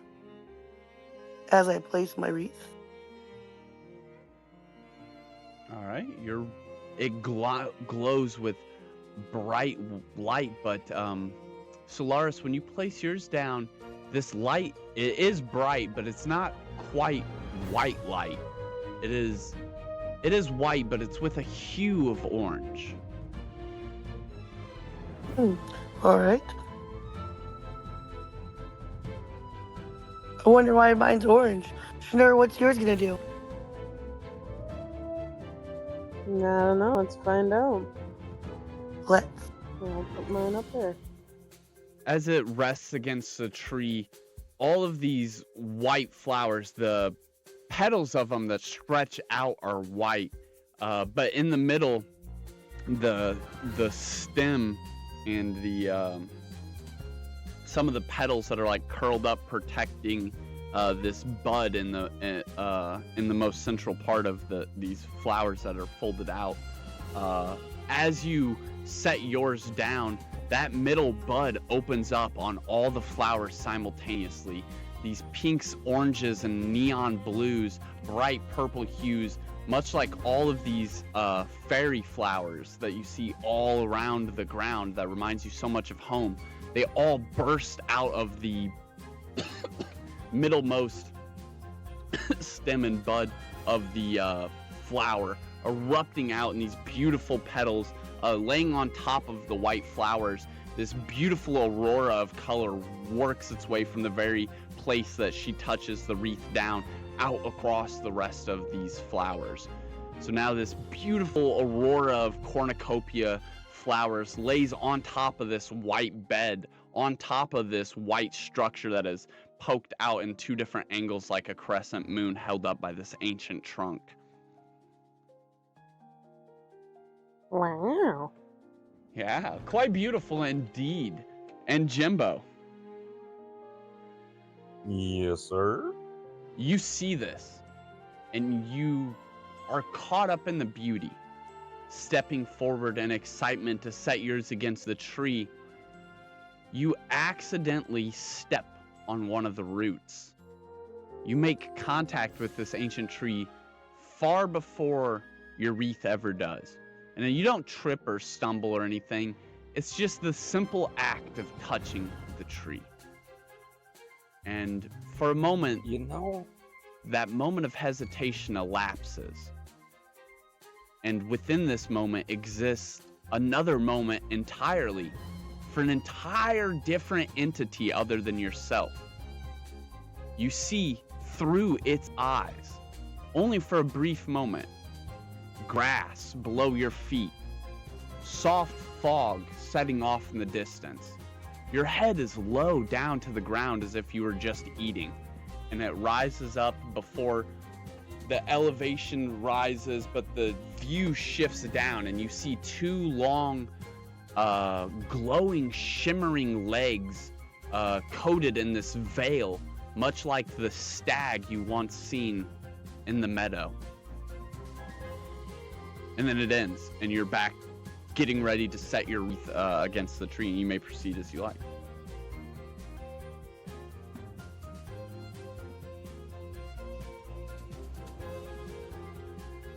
I feel like I pissed off this tree. I I do believe it you have a because history of upsetting trees. yeah, I think I do too. Even though I'm a big nature guy, I'm not a. I mean, it's only because I thought it was an evil tree. Yes, yes. I just hope this tree's not mad at me. I wasn't trying to be mean to the tree in specific. I just wanted to not be like eaten by the forest, you know? I don't think you So, can gauge this tree's emotions, but within your heart, you would feel a sense of familiarity, almost like how Schnur sees these flowers and feels a homeward connection. Um, in this contact with this tree, in this moment of elapsing vision, seeing through this other creature's eyes, you do feel a sense of homewardness as much as a wandering vagrant nomad could feel homeliness. It would feel yeah. much like you feel with Schnur, a connection to a companion that you can't quite explain. So I think my next action, I would like to go up to the tree, put my wreath upon it, and then wrap one of its branches into it.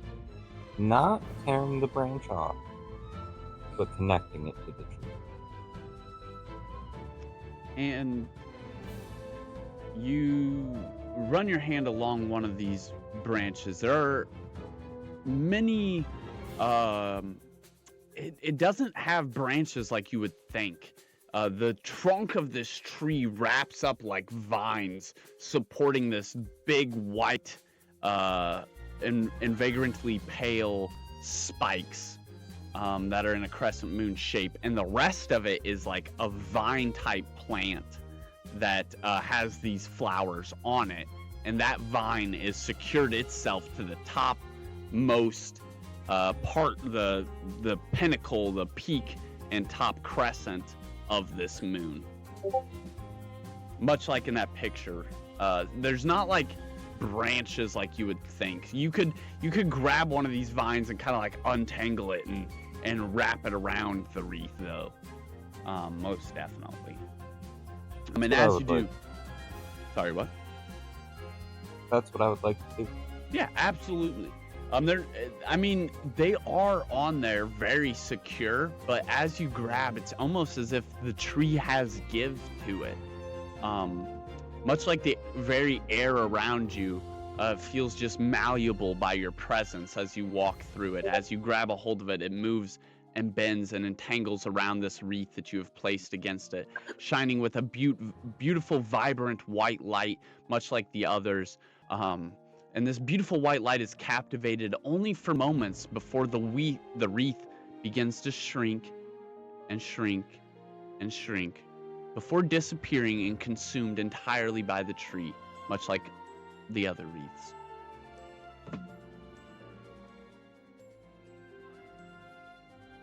I would like to think that the tree is accepting the wreaths. And in this moment, while you're standing at the tree taking this in, Solaris, you and Schnur have a moment to talk about what you think that this all means. What do you think about all this, Schnur? It's quite interesting. Yours glowed so brightly and so light, and mine was orange. And for Jimbo's, it just kind of sucked it in. I wonder if any of these are bad or good. I mean, who do we talk to find out? Oh, maybe there's someone around that has more knowledge on this tree. It just We might have feels to ask very them. welcoming to me. Yes, I agree. Yeah, we might have to go find Miss Bloodbloom or Miss Bloom and kind of see, I'm also kind of interested in how everyone else's wreath is going to act in there too. Maybe they'll give us some kind of idea. Well, that's very true. Well, either way, I had fun doing it, didn't you? Yes, it was a very interesting experience. And we got to learn a new cantrip. That's always cool. Gotta add that one to my memory. It'll take me a while to figure out how to use it really well, though. Right. Make sure you're paying attention, writing them down. Oh, I do, but my brain is slow. It's all in my notes. You I'll write have it to have a down, study and it's like, session one night. oh, We'll have to sit on our bunks and have a study session one night. no, yeah, that's true. Flashcards, you know? That's what I learned. I'll be the cheese mule in the corner. Ooh, yes. We can snack on cheese, get a good meal in, and learn with our brains. Why can't we learn with something else? I suppose we could always We try. learn with our hearts. I'm up for that too. They did mention a lot about our intention and wanting to do something. So that's a good point you made. Yeah. Yeah. So should Well, we I'm interested in this. check this out a little, see if we can figure anything else about the tree? Yeah. I wonder if we could do an investigation on the tree. Like roll together and see if we can combine our smarts. Ah, Absolutely. Go ahead. What do we roll? are 20? we rolling? Yep. Roll roll a d20. Investigate. For investigation? Okay. Oh, for investigation. Well, 20. I got a 3. Oh, sh- Oh Quack, boy. quack. Oh boy, I'm real sorry about that. No, 8.5. Oh, 8.5. what's What did you your get? what's your intelligence modifier though? My intelligence modifier is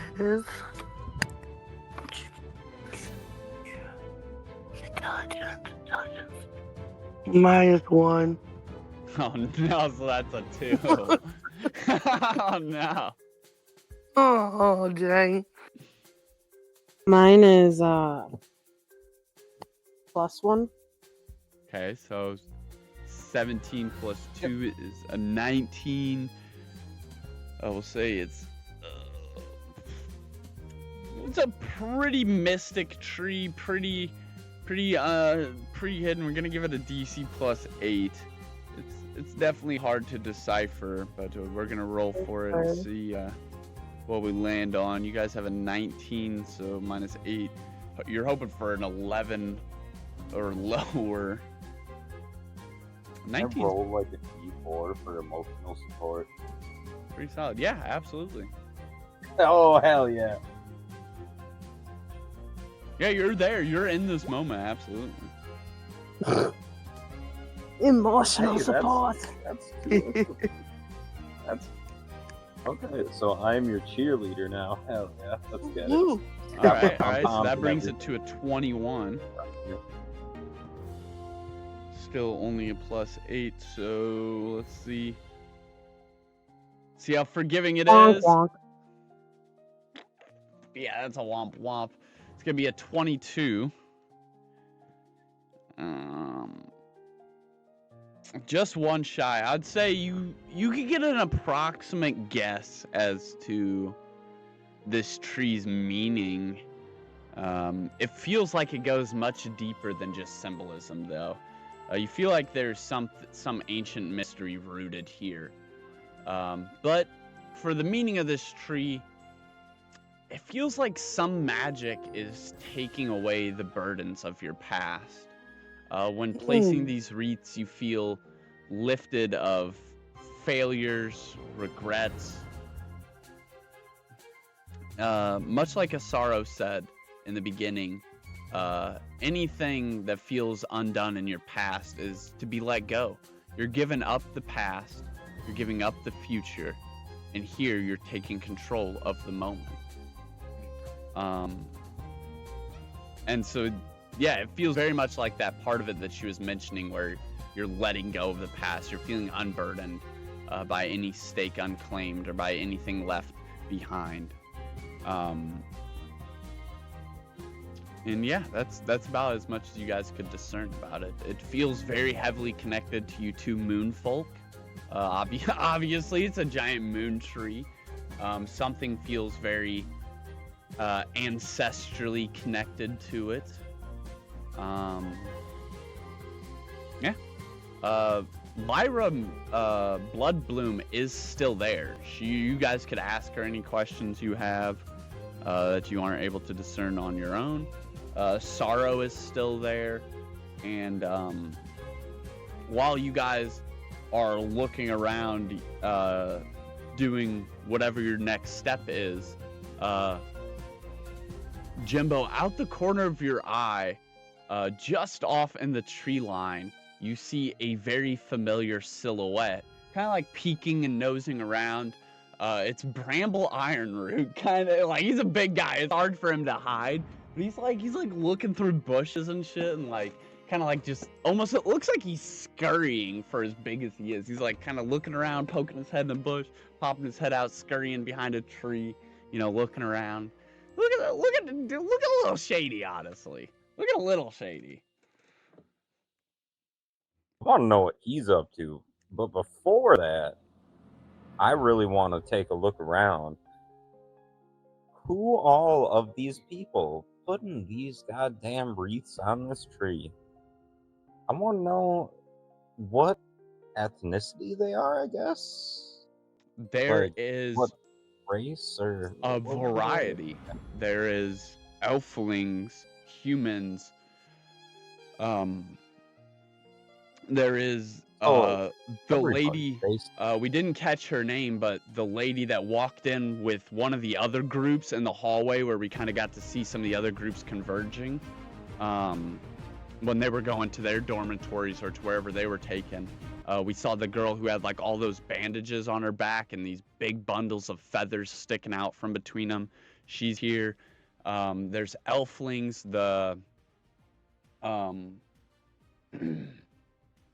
What was her name? The one fanatic chick that was going crazy over Schnur being a fae. The one fanatic chick. She's got I like remember the her. white clothes and the actual like fairy language written on them. Yeah, because she was on the boat with us, and Was she that Yeah. Risa? Huh? Risa? Risa. Risia? Oh yeah. Ryzia. That does sound right. What the fuck was it? Risia Elfling or something. Yeah, she is definitely an elfling. What the fuck? I don't have her on my quick notes. I have her in the actual roster. Yeah, she is Ryzia something or another. The elfling for sure that has like the pure white cloth that had the writing on it. Good catch. Hopefully, I'm pretty sure that was what her name was. We might not have given her last name. That's what I have for this bitch picking me up by my wings. Yeah, Oh, it was yeah. that girl. Yeah. Yeah. So I yeah, even told her, I said, "What are you doing to my friend, man?" she would be there. You'd see a couple different like tree ints, elflings, arklings, humans, a couple veilborns, a good variety of other moon folk. Yeah. Oh, so it's a shrine. Is a place of convergence for sure.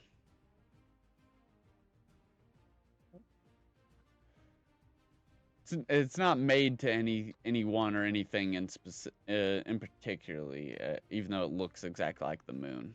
It wasn't like made to look like the moon. I was See, just when you curious said how that, many different species would be connected, so to speak. I would feel like everyone, right? Yeah, a good variety of people. A lot of people that you would have seen on the boat would be here. Just a bunch of people that would want to participate in the Day of the Green Festival events. So a lot of people would be here for this wreath ceremony thing. I feel like maybe not only since we did the investigation, not only is it like it's for us to like let go of our past, but maybe like it also feeds on our like emotions and like it's like the more good emotions or more good stuff it gets, like the more healthier it is, or like if it gets negative stuff, it kind of gets like, that one didn't taste good, or like something maybe. Very, Perhaps, very huh? inquisitive. Yeah. No. Good looking. Good questions. Good questions. Good Because yeah, it introspective. just basically ate mine, right? Yeah, I pretty much ate everyone's and then did a Well, it little ate show. everyone's, Mm. but yours had the orange color. Yeah, mine orange. Yours had Yes. like basically a rainbow of. Yeah, like bright white, rainbowy, like real bright, flowery. Mine Yeah, just got 8, right? yeah. Yours was like, They all got thanks. consumed. They all eventually withered away and like shrunk and shrunk and shrunk and got consumed. Yeah, But there like takes wasn't our little anything emotions. special other than like what I was experiencing coming up to the tree. It just kind of like put the wreath on Right, it there and it didn't have no sucked back show. in. Yeah. Yeah. Okay. Okay. Just making sure I didn't miss something there. Devoid. And with that, with a tip of her hat and a wave of her hand and like a flick of the skirt, Lyra would spin around and be like, "All right, everyone. I think we've had a moment to embrace. What about a moment for tea and rest, huh?" And she begins to walk off back the way you guys came. Much of the group kind of compiles into a larger, scattered line, much like before, some kind of like packing off with their buddies or whatever in their different cliques, but mostly in a large centralized group like line following behind Professor Bloodbloom as she steps out of this willow grove and this overtopped canopy of plethora of giant trees and jungle-like biome here in the Verdant, and back up towards that main hill that you guys just crescented over. You guys like to hang around, or? I'm totally following Bramble, bro. I Mhm. gotta figure out what he's up to. You on board, Mhm. Snurf? I mean, I'm on board your shoulder, so I guess that's where we're going. I want to poke around like the edge of the forest, see what kind of plants perhaps are going on. Or I mean, I can follow him too, I guess, but I might get like the skinny from them later in the barracks. That is true. Yeah, it for a reference point of view of where they're moving versus where Bramble was last slash seen would be maybe the same area. If Okay, you, yeah, if your group was kind of like following, you would get a better view of the grove because it's mostly flatlands. Besides this area you've now stepped into, which is very thicketed and very covered. Um, cool. Stepping back that way would be um, north, um, east, and up towards uh, the a location you don't know just yet, but you could see it off in the distance. Is the Verdant greenhouses, and there's these giant, massive canopy-like domes with this brilliant, like film white gray look to them, shimmering in the light. You can see the beauty inside of these places. The light, like going down, hitting off the flowers, and being reflected by these opacity of this shimmering color of these domes.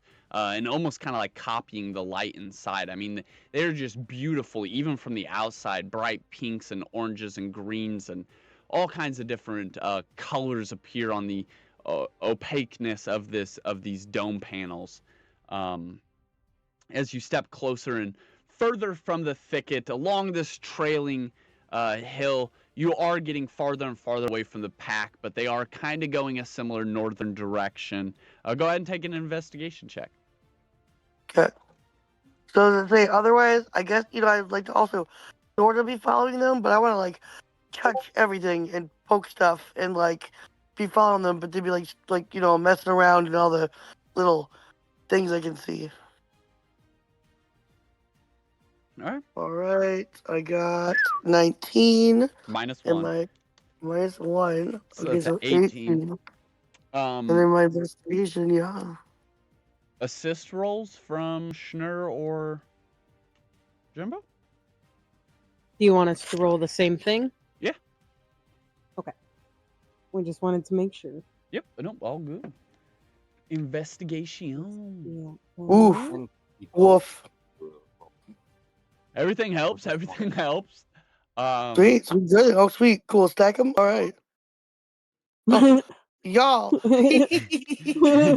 much, but it's the thought that counts. Huh? So 25, 3, maybe 8, it's like 12. Oh, we'll call it 10. It's a pretty open field. So 10 plus 11 is 21, and you guys got a 24. So, yeah, you scope out the area between your 6 eyes. You're able to scatter across the land, and Bramble is not hiding very good as he does like a ninja roll and kind of like pokes up over one of these tall hedges that surrounds the outsidemost part of these greenhouse domes. Pretty far His from the feet actual dome just, like, itself. I'd say about out. 30 feet, but these hedges run the entire length of it. He kind of like pops up, looks, does a little ninja roll, and then kind of like scuttles off alongside of the shrubs and just out of view as you guys are at kind of like this northeast angle, and he's going basically true north actually, but he's further east than you guys and he's heading true north, so he sneaks up behind one of these shrubs just out of your guys' view, presumably heading towards these domes. Just as you guys are able to take that in, you are able to see a rather tall figure in dark black robes is actually approaching you very fast. He just passed Professor Bloodbloom, gives her a subtle nod, and then keeps walking. His steps growing ever faster before coming to a slow halt, maybe about 10 feet from you guys. Okay. You've definitely seen this guy before. He was in the Grand Feast ceremony very, very far off to the side, and you have heard his name before, but you've never had both in the same place. So he's Should definitely we- following us. So, Like they're coming up. He's coming up to us to like talk. Like he's definitely coming to like be like, "Hey, you guys." oh Or yeah, what? yeah, like he would, he would Okay, have been okay, on okay. you guys any moment Oh, had cool. you not had such a high investigation. So you're able to see him from a couple feet away, and when your eyes lock and you see this tall, he is human, but he is very tall for a human, maybe like 6'8". He has these very, very tall black boots, long black robes, long black hair, these darty brown eyes, a very long nose, high eyebrows, slicked back hair, and a very, very frustrated look on his face. Mm, So, see me better acknowledge him, I guess. Can't run off now. yeah, as your guys' eyes lock, he stops. He seems to be looking right past both Jimbo and Solaris, his eyes fixed on Schnur. A Fey. He does not bow. He studies you, much like a shadow that studies the flame. No formality other than this halt, this moment where he holds this gaze. As he holds you in assessment, his shadow behind him lingers a fraction longer than it should. The sun setting, moving the forest shadows deeper and deeper at a nice slow pace, but his shadow seems to jag and jolt as it slowly kneels and wills to be moved by the sun. Hmm. I will not So he's pretend like- surprise is impolite. Surprise is honest. Fae do not often step up willingly into the shadowed halls. They are usually pulled there by chains or circles or desperations of lesser mages.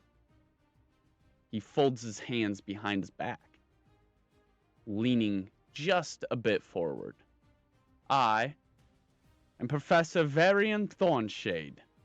I teach shadow arts and umbral studies, not the childish theatrics people whisper about, not knives in the dark or screaming altars or pallor stolen through cruelty.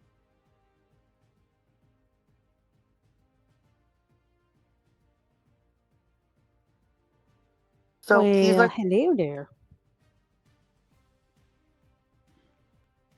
I'll tell you right now, you are the first Fae to ever volunteer for my class.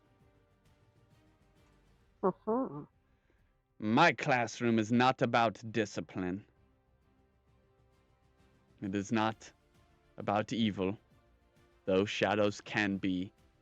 It is about that pressure, that weight, that sense of burdening control, and what you're willing to endure when no one is watching, not even your own shadow.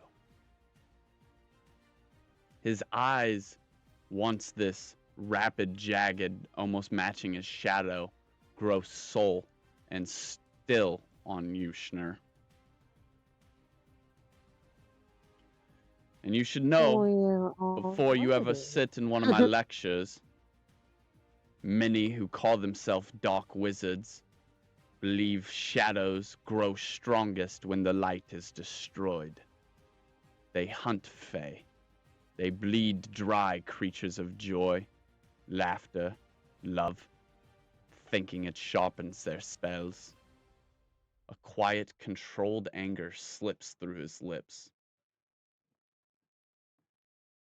Most of them are not wrong.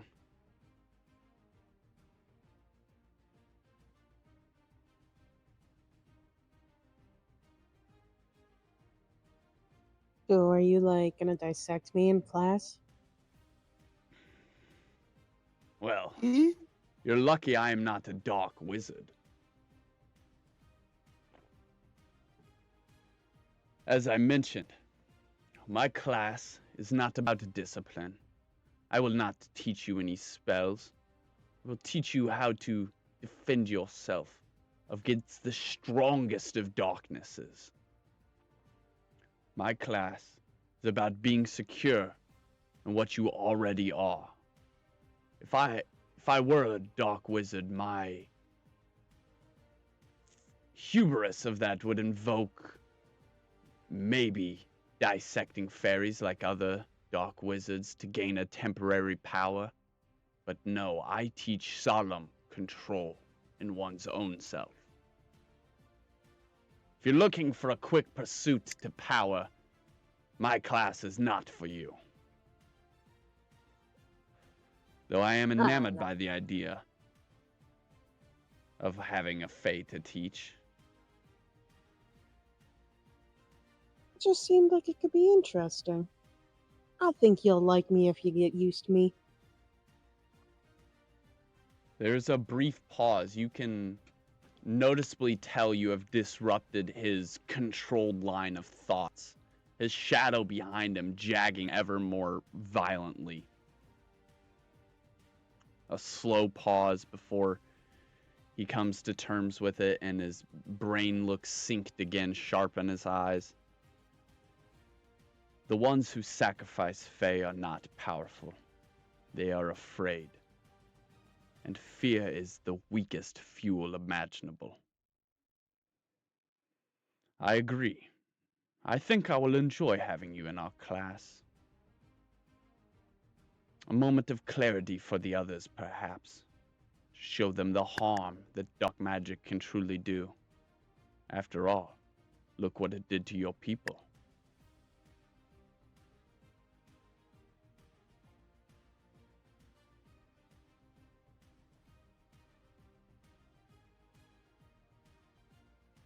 Yeah, I think that I'm going to surprise a lot of people. Sure, I'm sitting up here on this big old Jimbo Bimbo's head, well, shoulder, but it's all my friends that have made me strong, and I will show all these people that. Delightful. I'm proud already in your own strength. And his gaze shifts to look at Jimbo, who you just like mentioned and possibly gestured towards. And he sees, and for a moment you see brief recognition in his eyes before his gaze turns to Solaris to see who else is accompanying you. And you see Hello. you see no recognition in his eyes for Solaris.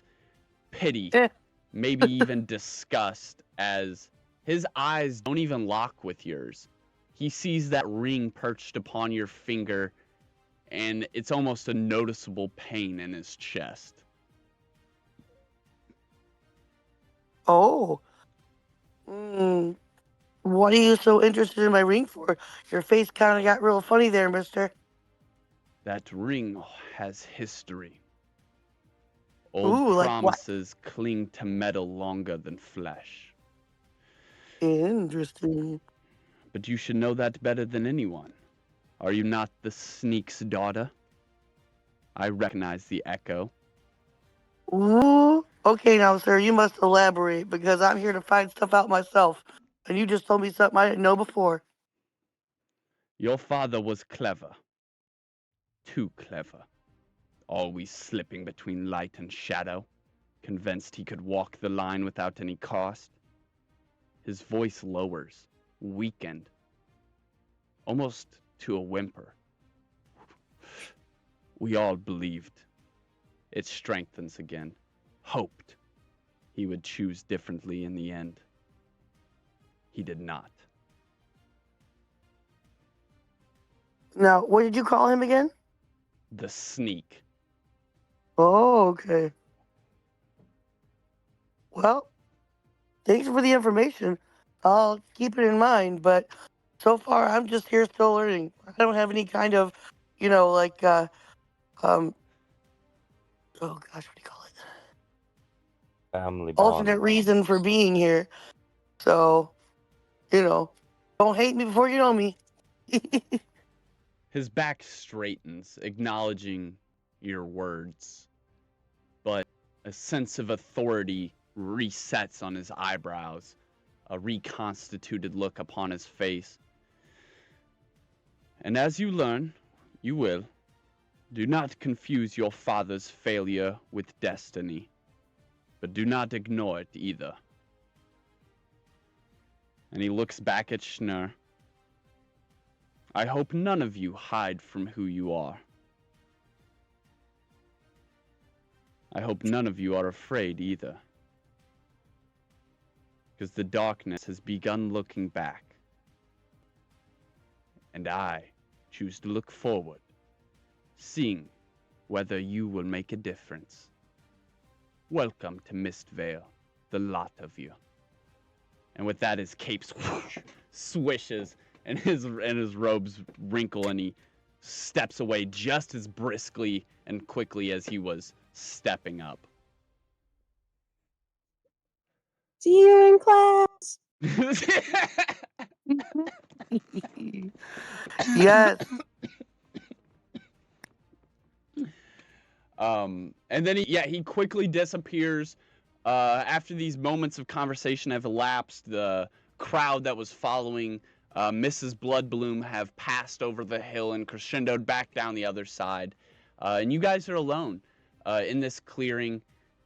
Bramble has disappeared behind the hedges to the northeast towards the Verdant Gardens, where the House of Verdant has their greenhouses, these giant domes with this weird light spectacling across them and the opaqueness of the panels that are reflecting the colors beneath them, enlightened by the sunlight shining through them.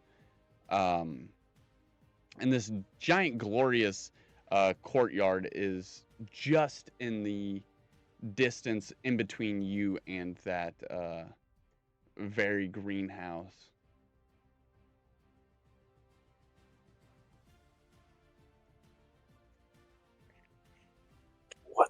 greenhouse? Yeah, let's go pop in there and find out. This is a very good question. You make your way up alongside of the greenhouse. There is various hedges wrapped around it, about 4 feet tall, protecting it from just winds and other things. A nice little cobblestone path leads you up to it, and up this path leads to some simple stone stairs, and further up to a greenhouse just in front of you guys along this path here. And you guys can see Bramble Ironroot for the first time. We can see what he actually looks like because we have his character art now. And he is just over there hanging out. Where?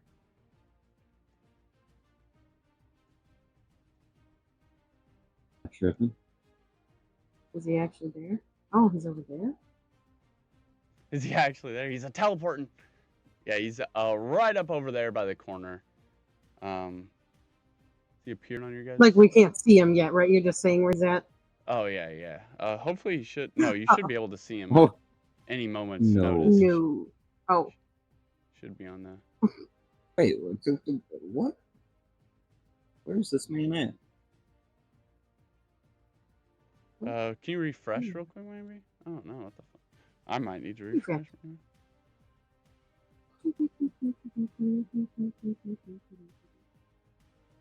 Oh, let's see this tall glass of water. Oh, I'll be damned. Oh, zoom in on that. Zoom in on that. We That need it in is all of none its other glory. than the famous Bramble Ironroot. And he is glorious. He is glorious. You can We'll see zoom in much better further. what his. You can see now. You can see his robes and his bonsai tree, his large wooden, almost like antlers that have grown up out of the side of his head from his tree bark-like skin. Oh, This bright, radiant smile of sunshine and nutrients, and these just green cloth-like I clothes delete him from my search history all day. underneath of them.